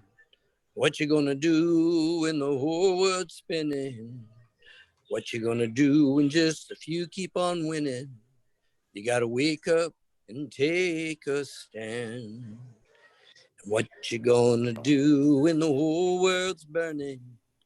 What you gonna do when the whole world's burning? When those who light the fire don't give a damn about learning, gotta wake up and take a stand. Well, I believe there can be a better way. Oh, I believe we gotta stand up and say, I believe. Starting today, we're gonna wake up and take a stand. Everybody gotta wake up and take a stand. What you gonna do when the believers stop believing? What you gonna do when the believers stop believing? Words just lies told to others so deceiving. Gotta wake up and take a stand. Well, I believe there can be a better way, oh, I believe. We gotta stand up and say, well, I believe. Starting today, we're gonna wake up and take a stand. Everybody gotta wake up and take a stand. And what you gonna do when they take away your freedom? What you gonna do when they take away your freedom? Just to disagree ain't any kind of reason. Gotta wake up and take a stand. Well, I believe there can be a better way. Oh, I believe. You gotta stand up and say, oh, I believe. Starting today, gonna wake up and take a stand. Everybody gotta wake up and take a stand. And what you gonna do when they steal your democracy? What you gonna do when they steal your democracy? With all the lying words and so much hypocrisy, gotta wake up and take a stand. Well, I believe there can be a better way, oh, I believe. We gotta stand up and say, oh, I believe. Starting today, we gotta wake up and take a stand. Well, I believe there can be a better way, oh, I believe. We gotta stand up and say, oh, I believe. Starting today, we're gonna wake up and take a stand. Everybody gotta wake up and take a stand. Everybody gotta wake up and take a stand. Yeah. Thank you, Tom. Thank you. I can't Thanks. stay on, guys. I gotta go back to bed. So All right, you I'm take good care. gonna leave y'all, but I love you, and I wish I could see you. And I'm coming down in October for that Kerrville Festival. So that's the plan. Tom, I'll pass that along to Lenore. Dude, I'm on the crew. I'm on the crew. Outstanding. Love you guys. Tom, is your legislature suppressing the vote too? They are. We're fighting it, though, buddy. We're fighting it. We're winning. We're winning. All right. Good fight, my friend. Take care. Take care, Tom. Bye-bye. But Karrie Hardin, we're going to have you next. But before that, here's a couple of questions. And like I said, I promised we were going to switch to Kerrville. So, you all ready for this? I'm ready. All right. So, question. Who started Bawdy Song Night? Camp Kerrville, at Camp C.A.L.M in Kerrville. Who? Tim Henderson. Early. Henderson. Tim Who Henderson. else? Yeah. Tim Mason. Now it's well beyond me. My guess would be Dan. No, Tim Mason, right? No, Henderson. Shannon did it. Shannon started it. Tim Oh. Henderson started it. We just continued it, and we had Eric Schwartz as one of the MCs, which is great. We also had Graham Warwick, who's part MC, part bouncer. He was perfect. So who started it? It was Tim and Shannon? No. It's Tim Henderson. Local Verde, I think. Really? Yeah. Oh, Yeah. sorry. Yeah. Marion might know.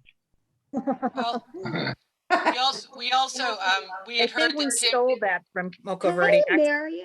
Yeah, it started at Moco Verde. Yeah, I think we stole it. We apologize. Oh no, you did a great job with it. Loved it. It's so great to see you, Marion. Great to see you. I think at Moco Verde, I think he came up with the name Green Snot for that group. I'm not sure. Yeah, Cynthia came up with That was Green Snot. If that wasn't Tim, that was Cynthia. It was Green. Yeah, oh yeah. Moco Verde was Green Snot. That was a good one. Yes. So we did know that it started at Moco Verde with Tim Henderson, but we actually revived it after years and years and years at Camp C.A.L.M, and we got Tim to host it. Ah. Oh, that's why I didn't know Shannon, it. you remember. Did Bawdy Song Night eventually evolve into Wild Women's Night? Yeah, probably so. I feel like those are different things. So yeah, no. Okay. Wild Women Night used to be just women, and the men took it over. Yeah, They the did, men Shannon, started that's dressing true. drag to come to it, and then it became a drag. Real drag. A drag queen. They dressing, and the women would dress as men, and back and With the forth. bras, with the bras. Yeah. And I think that at that part, Rod Kennedy was just like, "Oh no, we're not doing this anymore." Yeah. I know Larry Dillon was in both of those. Oh yeah, for sure. Simultaneously. For sure. I won the drag contest in my mid-20s. Oh, when you were just a baby. Yes, that was a long time ago. But if you think Rod Kennedy's reaction was bad, you should have seen Vaughn's.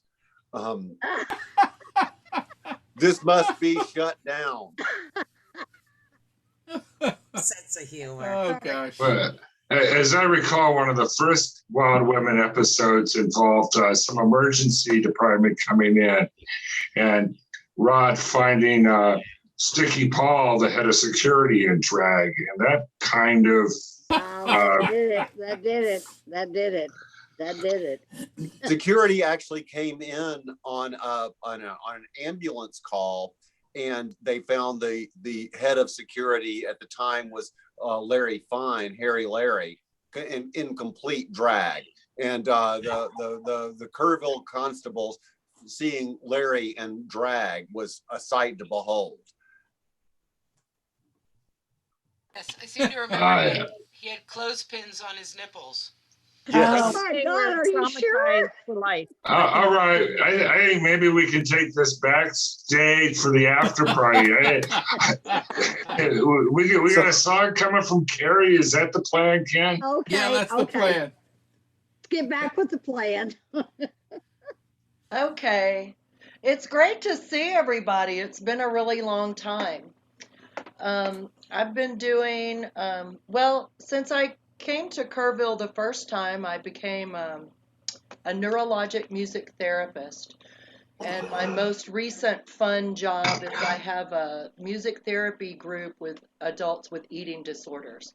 So I do study music therapy and trauma, Lindell. So I love to hear you talking about that. All right, so this song was a writing prompt after, I guess it was after anyway. The prompt was in the very interesting times. And so I wrote this about my grandmother. Steve Brooks knows my grandmother, knows she's nothing like this. So maybe it's more about me.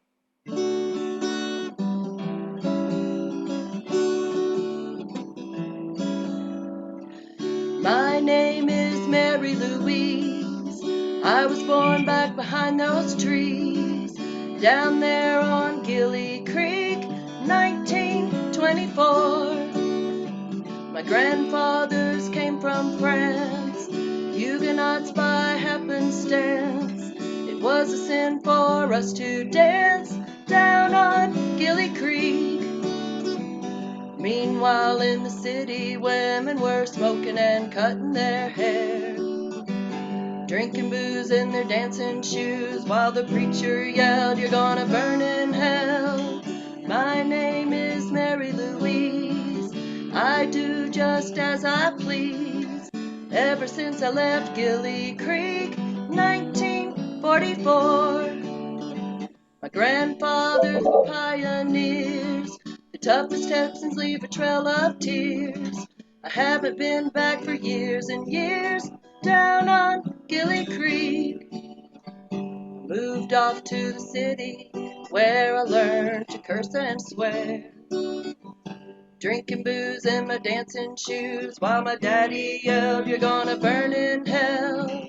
My name is Mary Louise. Living is my expertise. As I celebrate 100 years, 2024. My name is Mary Louise. Oh, I've seen some very interesting things. So bury me please on Gilly Creek. I ain't afraid of hell no more. Thank you. Loved it. Loved it. Loved it. Thank you. And how are you doing, Karrie? I'm doing a lot better, thanks. No more crutches. I got my second virus shot yesterday. And yeah, I'm ready to go. I'm ready to go to the mountains now. All right. So, Shannon, we've got a couple of at least a couple of videos here. Could we also had Clara willing to jump into the fray if we had an opening excellent. for her. I mean, if you need time to get ready, I can run a video, or you can go whenever he tells you can. What do you think, Clara? I think there should be a video. I gotta like tune and figure out what the settings are supposed to be. That's cool. But thank you. Okay, how about let's hear from Jena Kirkpatrick. Just give me a sec. Take your time. By the way, we're working on somehow trying to get back to doing some semblance of the kids camp. Probably not an in-person this summer, but we're having an impromptu meeting of that group this next week.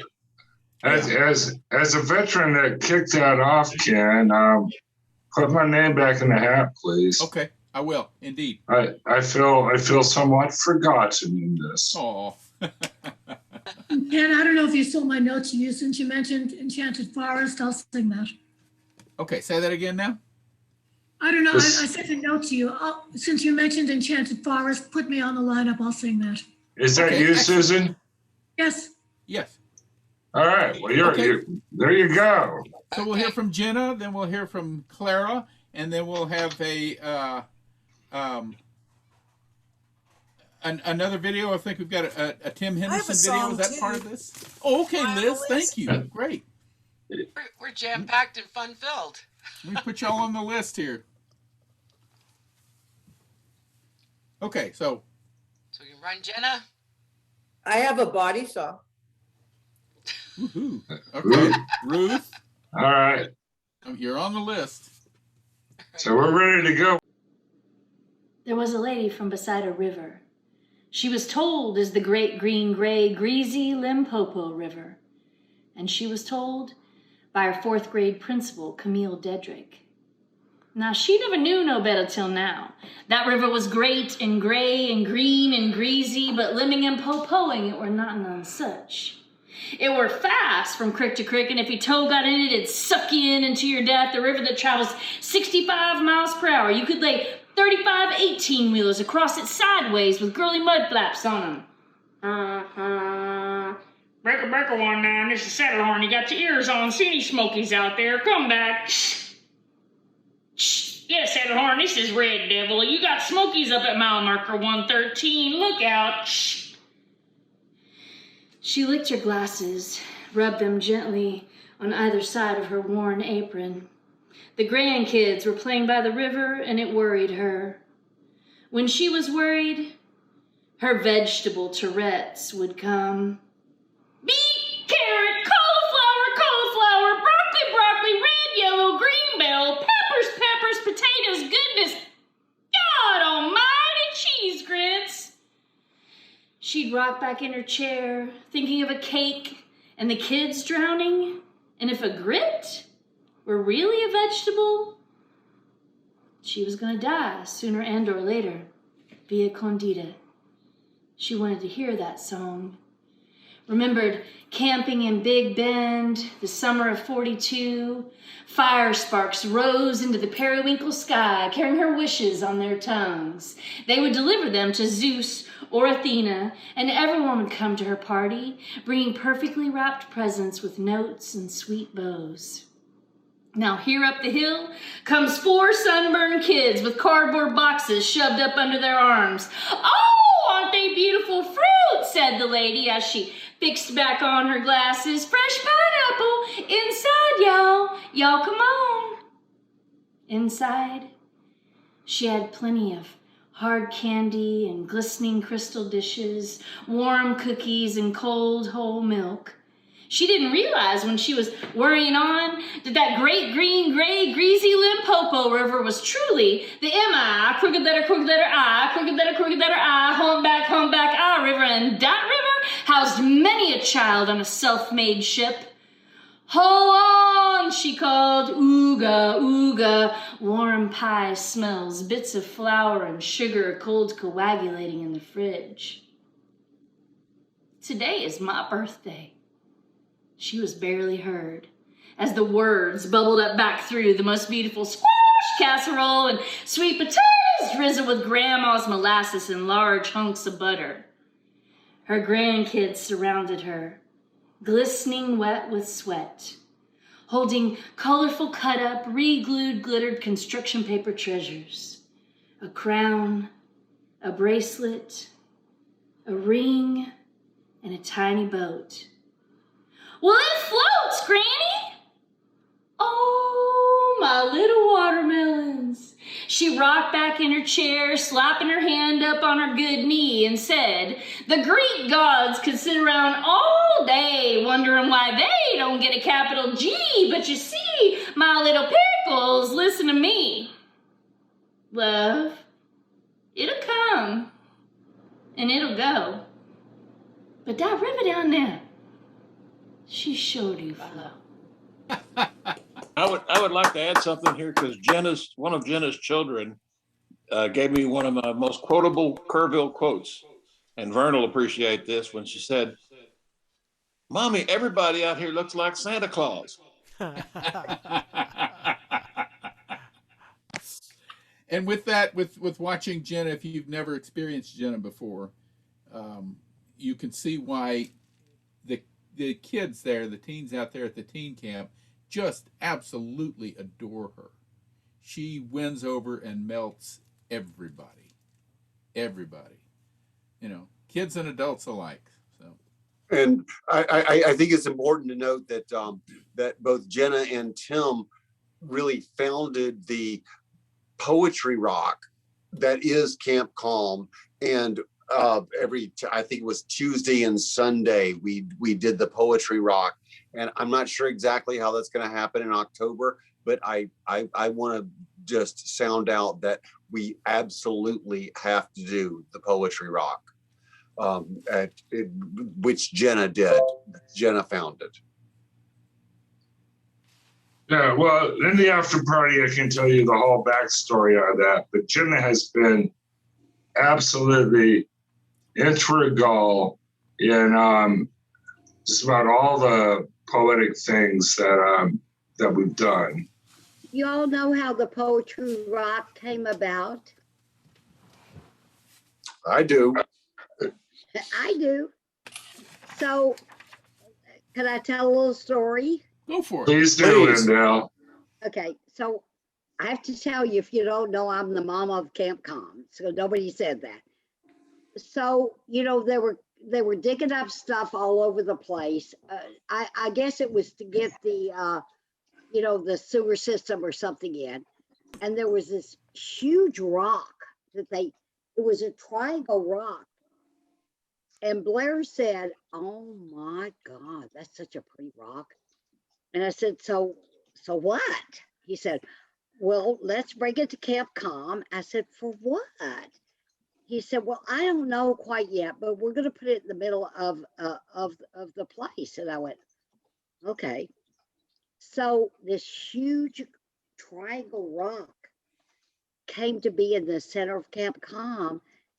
And he said, well, I think this will be the poetry rock. You remember that, Tim? You remember that?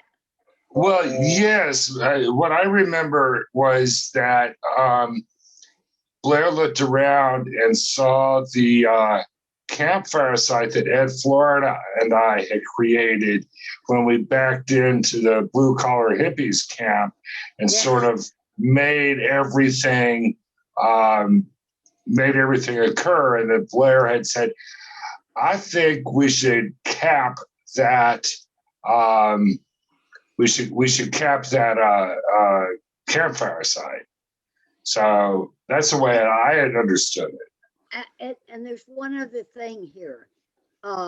When Jill and Evie and I came to Kerrville, I don't remember where we first camped, but sometime they came to where Camp C.A.L.M is now.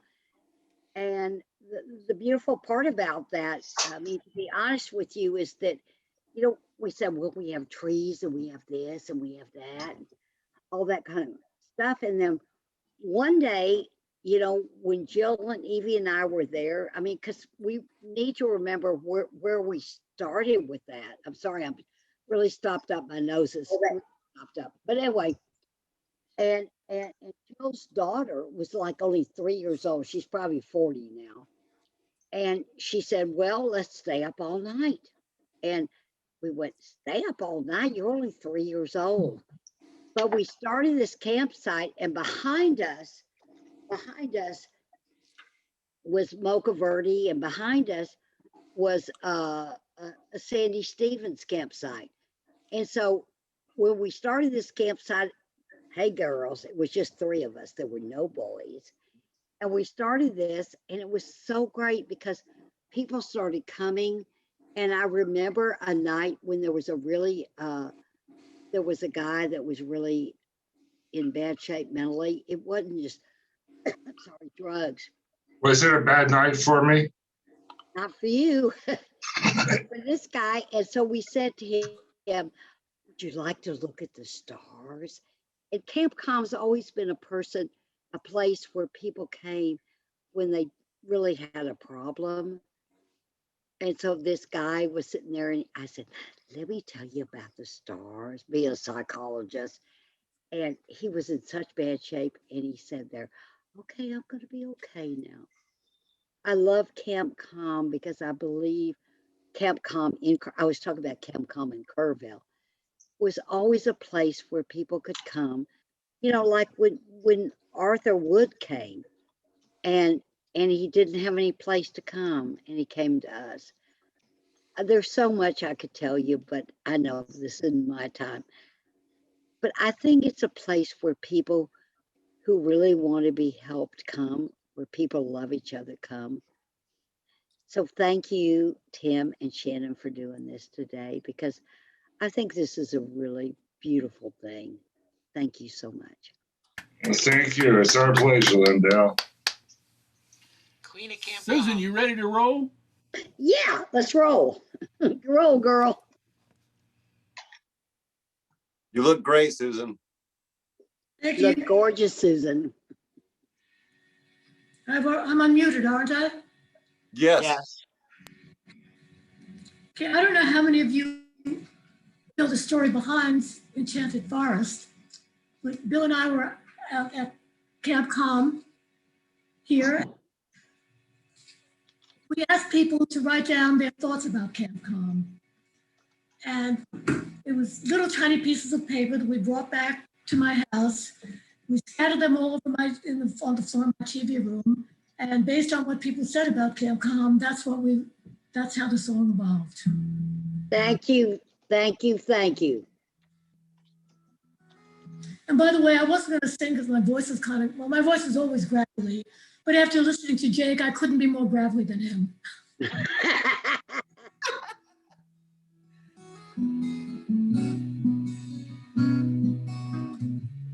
This land. this land to part. Oh, by the way, everybody, keep yourself mute, but sing the chorus with me if you know it. Gotcha. This land to partake of each other. Eat of my bread and I'll drink of your wine. A small slice of life, that truth you are sharing. Come early, leave late, we don't keep track of time. These hills are so filled with the spirit of music that even the pine trees can carry a tune. The campfire smoke rises up with our voices, floats high overhead and caresses the moon. It's not what you sing, but the way that you sing it. So lift up your voices and join in the song. Rejoice in the love that we share here together, and hold dear the memories of those who are gone.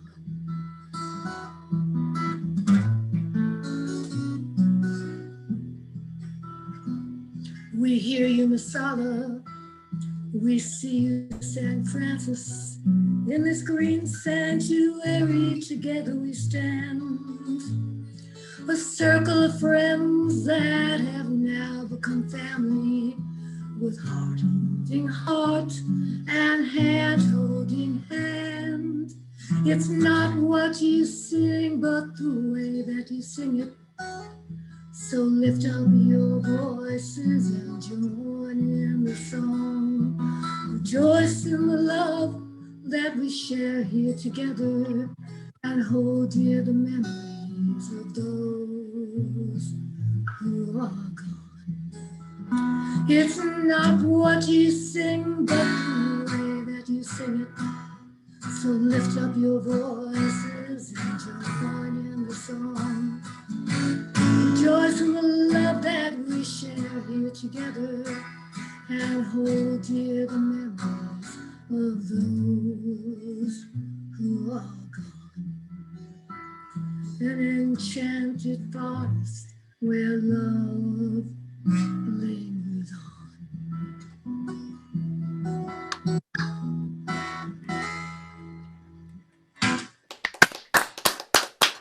Thank you, Susan. Beautiful, Susan. Awesome, Susan. Great to hear you. I'm glad you did that, because that was needed here at this gathering, and at every damn gathering for that matter. It's a Camp C.A.L.M song. You bet. Speaking of which, before Clara sings, what was And the here first, comes Clara. what was the first party at the land called? Oh, I'm not Blue allowed to collar say. hippies. There you go. Yay! Fowler Brothers Picnic, the Blue Collar Hippies, then C.A.L.M. I was there. Some early ones. You remember it. Very good. Guess I wasn't drunk enough.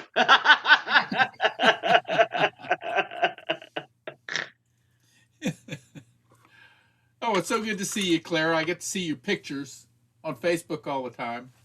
And Yes, well, that's because I'm fairly shameless about posting, food and cats and such. Here's the shameless people. We appreciate Love it. you, Clara.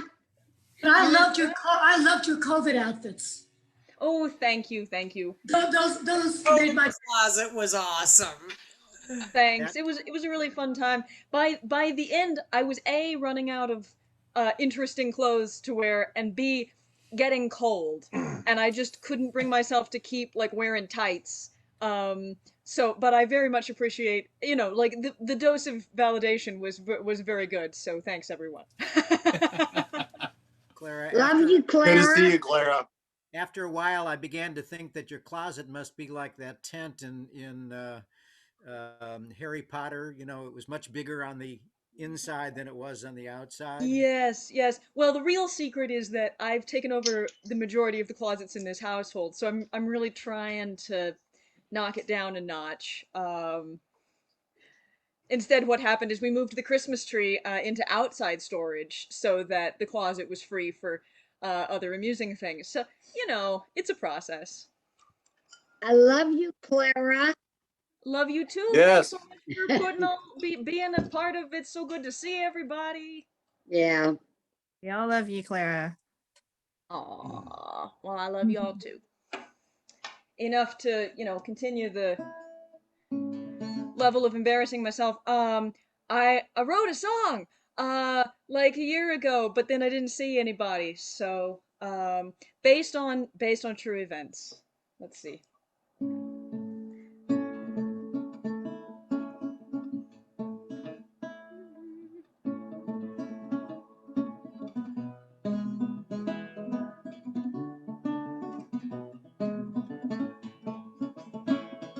We were strolling.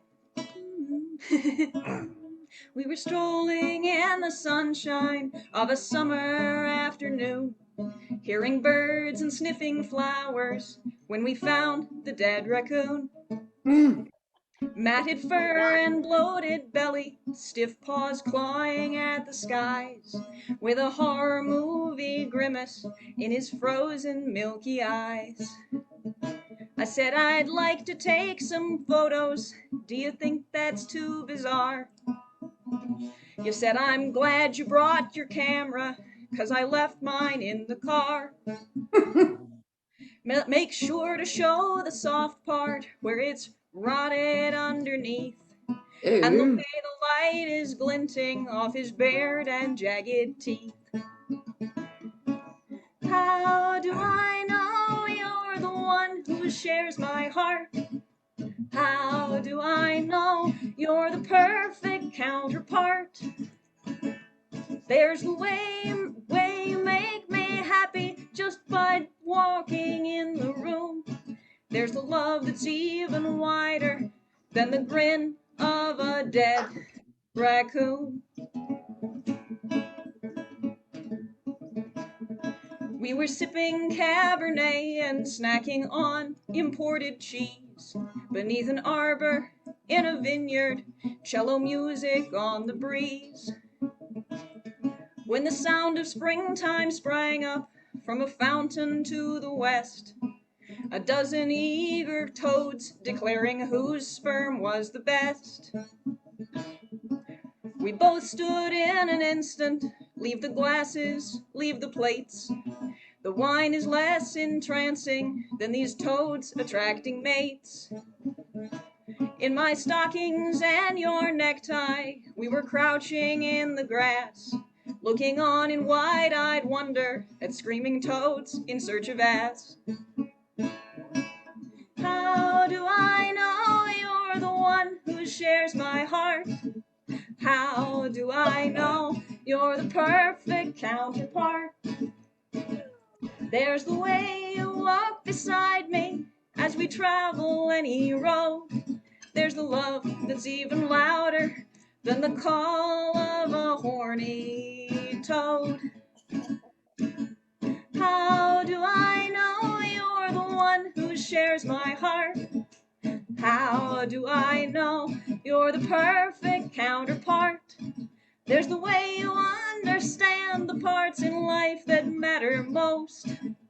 Some of them are beautiful and some of them are gross. Brilliant. Love it. Oh, I love it. I'll kiss her again. Yeah. Beautiful and touching. Yes. Thank you. Thank you. Thank you very much. Thank you. That was great.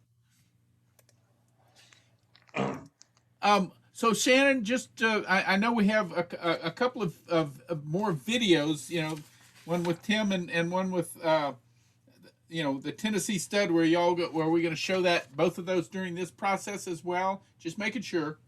It's up to you. I would really like to share Tim Henderson's. I agree. So, are you ready for that? I am ready for that. I was like made ready. So here we go, okay? Okay.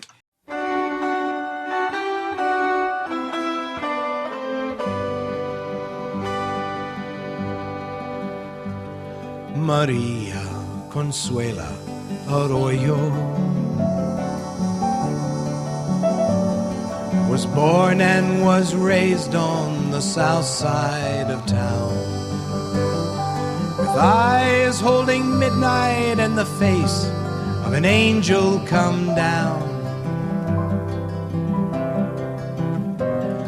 In softness and beauty she grew like a rose without thorns. At 15 she married, at 16 her first child was born. And time is a lover, a planter in ripeness who harvests your dreams.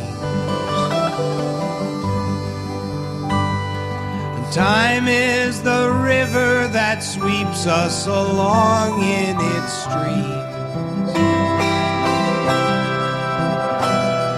brings us together and forces us cruelly apart. There's no wrinkled crone in her dry skin and bones who is not a young girl in her heart. Maria Consuela Arroyo. She bore 7 more on the south side of town. And her love for her family, like soft rain, came whispering down. Like flowers in a garden, they flourished in beauty and grace,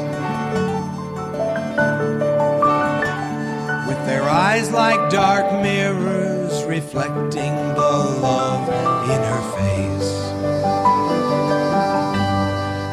Time is the traitor.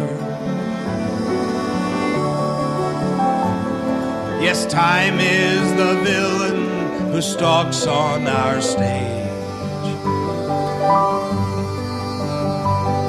the bringer of heartache and the bringer of wrinkles and age. He brings us together and forces us cruelly apart. And there's no wrinkled crone in her dry skin and bones who is not a young girl in her heart. Maria Consuela Arroyo. Her man fell in battle across the dark sea, and her children were scattered like feathers that ride down the breeze. And she kneels in the darkness, 9 candles she lights every day. Padre Alfonso remembers their names when he prays. And time's the black angel, a dark curandero who brings the long sleep. And time is the shepherd, and he's keeping good watch on his sheep.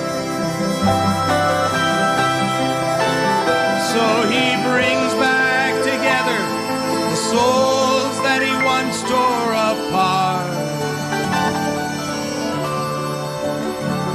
and he comforts old crones in their dry skin and bones, for he still loves the girl in their heart. Time is a lover, the planter in ripeness who harvests your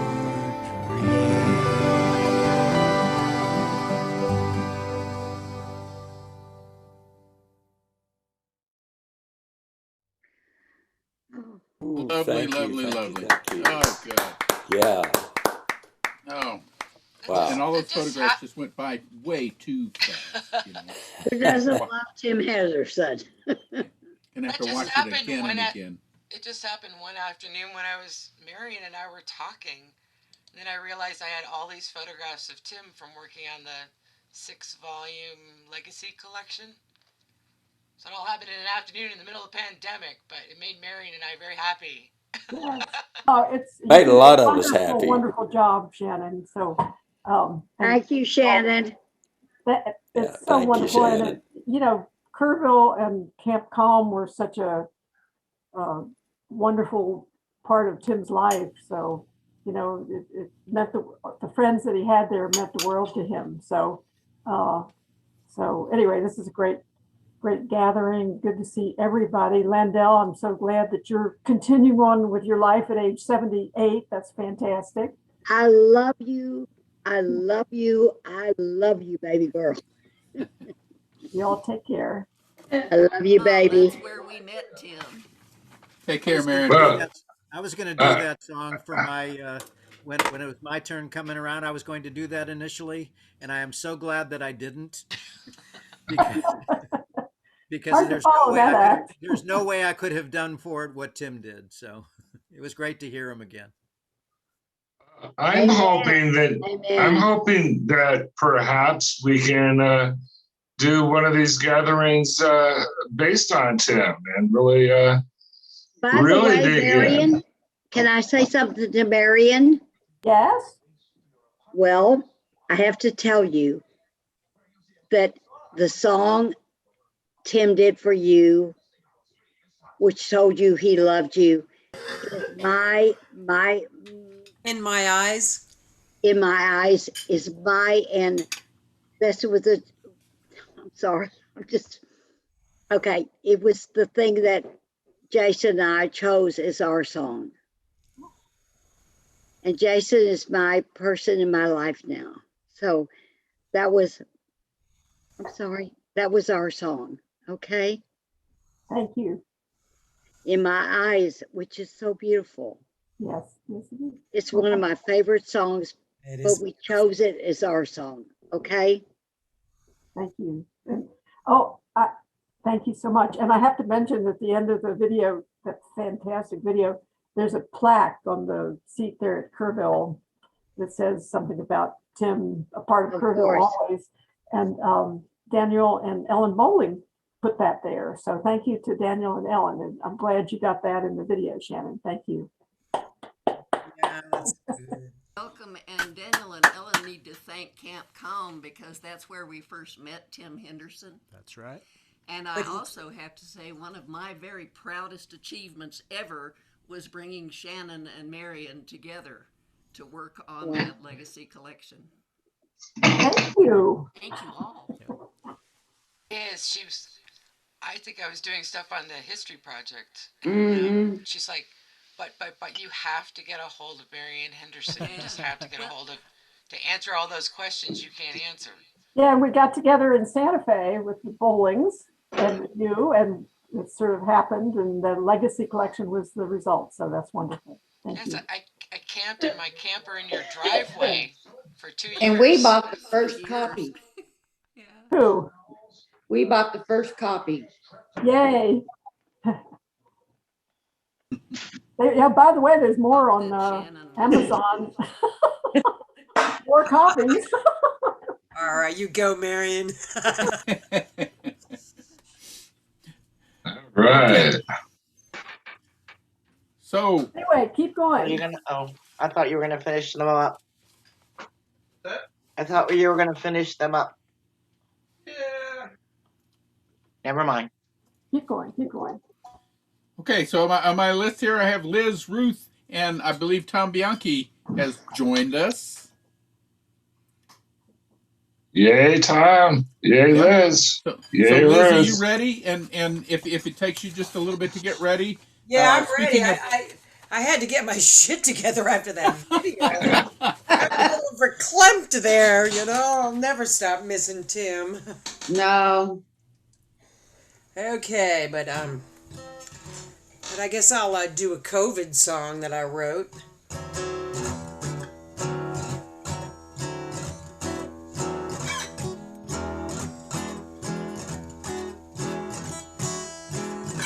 Let's come together so we can stay apart. In this together, everybody plays a part. I'm tired of being in my house. I know that you are tired too.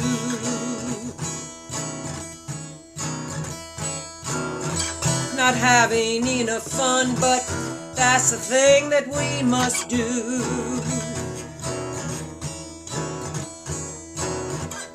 You go your way, I'll go mine. We shall not meet. I miss you terribly, but that's the way that it must be. Ooh, yes, sir.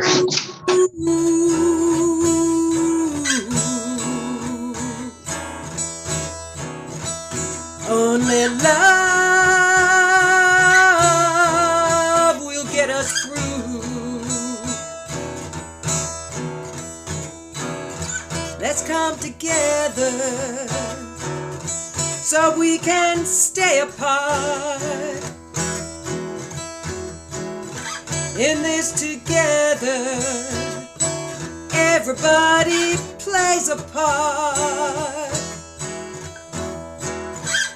People marching for themselves. What about the common good?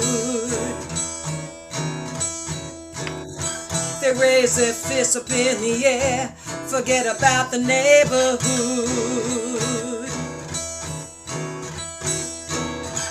We are one universe. What you do affects the rest of us.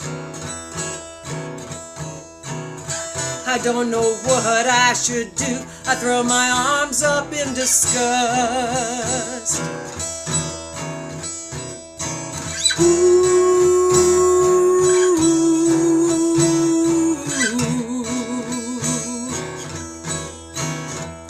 Only love will get us through.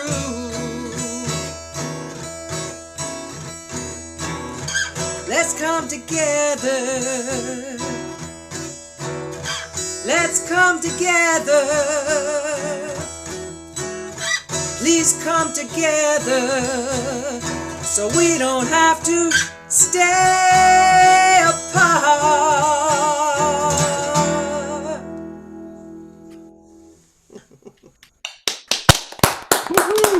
I'm good, Liz. Yeah, Liz.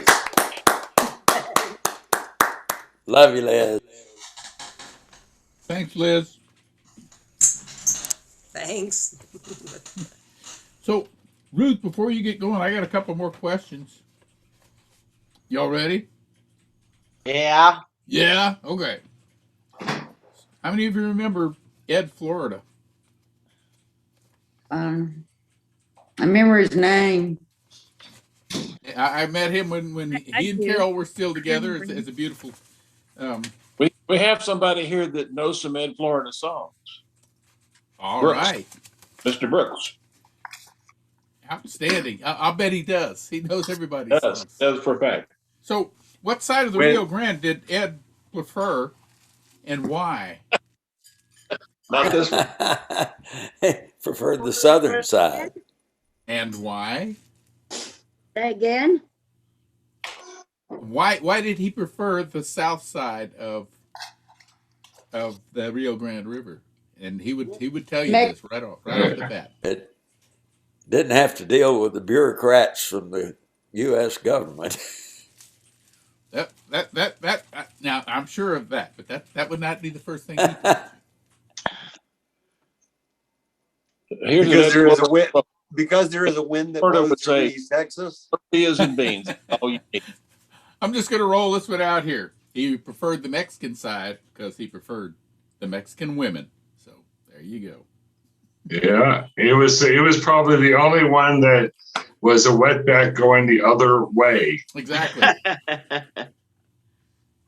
That they took way better care of him than women in By the the States. as a conservative, wetback is not a political clip. And when have I been known to be correct? That is not correct. And when have I known to be correct? No, but I am a conservative, so I'm telling you, it's not a politically correct thing. Okay, well, Ed was not politically correct either. That's what he called himself. Oh, okay. Gringo Mojito. That's what he called himself. Okay. Yeah. As a frostback, someone who escaped the border north of us. Oh, the north of us, so precious, baby. I just want to say that there is the wind that blows through East Texas and West Texas, and through. Thank you. Yeah, I'm too drunk to speak. Sorry. Okay. Get out. Okay. Okay, Chris. And that's I not lived in Montana. Chris, I lived in Montana, which was only 70 miles from Canada. I lived in when I lived in Montana, it was only 70 miles from Canada. And I went, oh God, that's where my dad came from. I hear you. Yeah. I was a frostback in Victoria. And there you go. Well, Ed, Florida is the reason that I got to Kerrville. No kidding. Wow. Florida? Yes, I had booked Ed to play at the old Vienna open mic, and then he called and canceled the gig because he had gotten accepted into New Folk. And then he went on to explain to me what New Folk and the Kerrville Folk Festival were. This was back in 1988. And so he canceled the gig and then asked if I wanted to show up, which sounded like a great idea. It was pretty easy for me to replace him in the lineup. And I flew to San Antonio and met him at the San Antonio airport. And we drove directly to the Quiet Valley Ranch, found a big old log and stuck it in right up against those blue collar hippies. And the rest is, as they say, history. You go, Tom. Actually, I don't think the blue collar hippies were there. Yeah, well, somebody resembling them was. I think Jerry Earwood told me that's who they were when it started. Oh, okay. Is that a Sandy Peltoncox. Is that a politically correct I'll probably moniker? go away so I don't. I love you guys. Love you. Take it away, Miss Ruth. Okay. Jersey girl. Jersey girl. Jersey represent. Nay.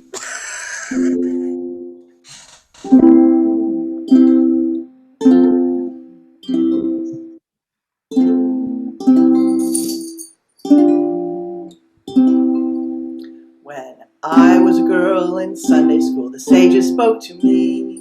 You can read the book, that holy book, but be careful what you perceive.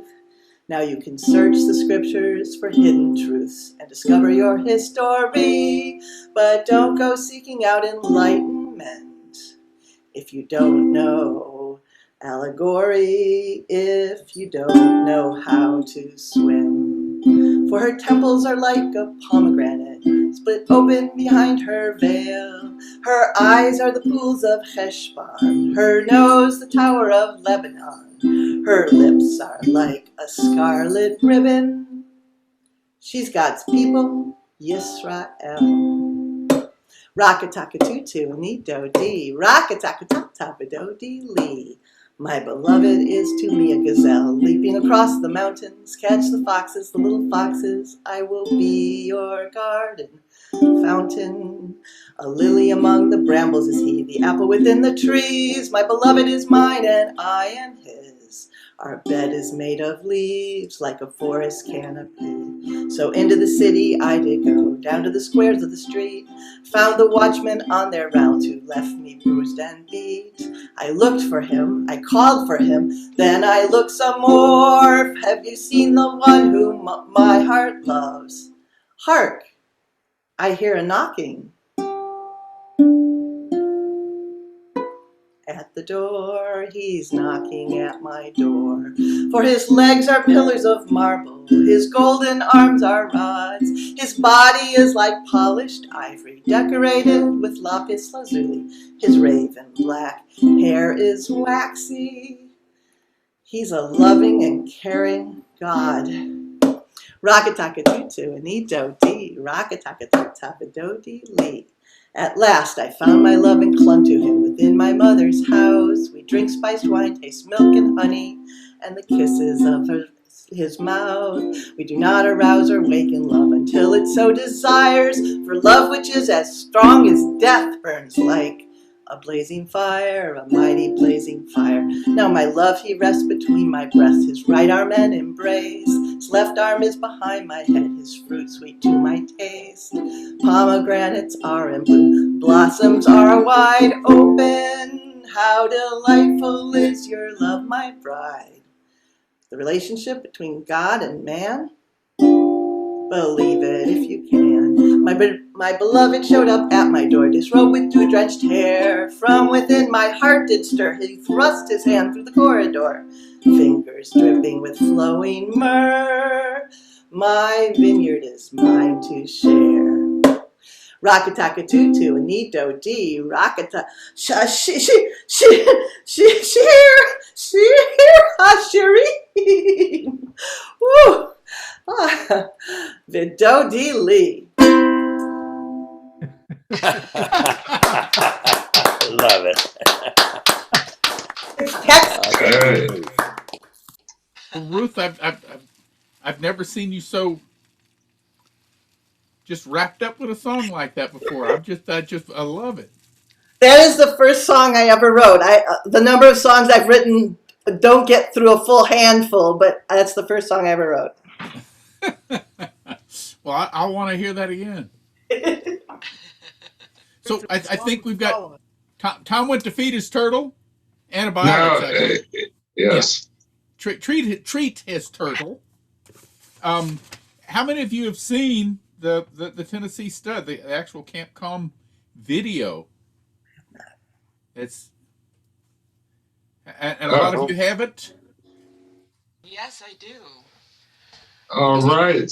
So, and then after this, are we going to say goodbye to our friends on Facebook and go into our after party, or do we have more things coming up?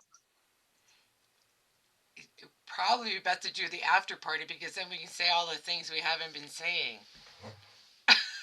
That works for me. So this is going to be our closer. I think we need to give a big round of applause to Ken Gaines for making this go so seamless and smoothly and making us look so professional here. Thank you, Ken Gaines. Way to go, Ken. Absolutely. Thanks for putting up with me.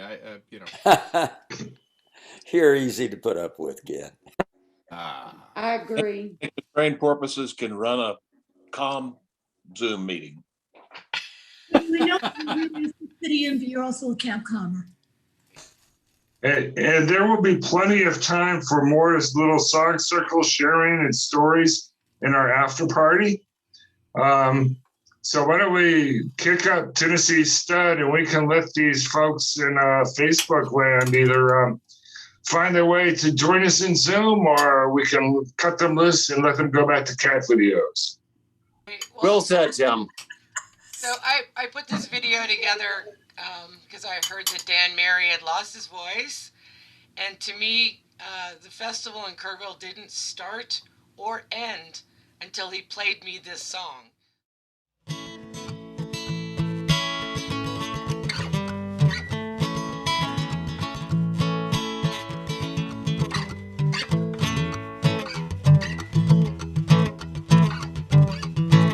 Along about 1825, I left Tennessee very much alive. I never would have made it through Arkansas mud if I hadn't been riding on the Tennessee stud. See, I had a little trouble with my sweetheart's pa. One of her brothers was a bad outlaw. So I sent her a letter by my Uncle Fudd, and I rode off on the Tennessee stud. Oh, the Tennessee stud was long and lean, the color of the sun, and his eyes were green. And he had the nerve, and he had the blood, and there never was a hoss like the Tennessee stud. I was riding my hoss through a beautiful land. I run smack dab into an Indian band. Well, they jumped their nags with a whoop and a yell, and away we went like a bat out of hell. I circled their camp for a time or two, show 'em what the Tennessee hoss could do.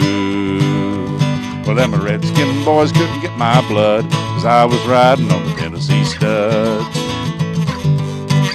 We drifted on down across no man's land, across that river called the Rio Grande. I raced my hoss with the Spaniards bold till I got me a skin full of silver and gold. Me and that gambler, we couldn't agree. We got in a fight over Tennessee. We jerked our guns, he fell with a thud, and I got away on the Tennessee stud. The Tennessee stud was long and lean, the color of the sun, and his eyes were green. And he had the nerve, he had the blood, and there never was a hoss like the Tennessee stud.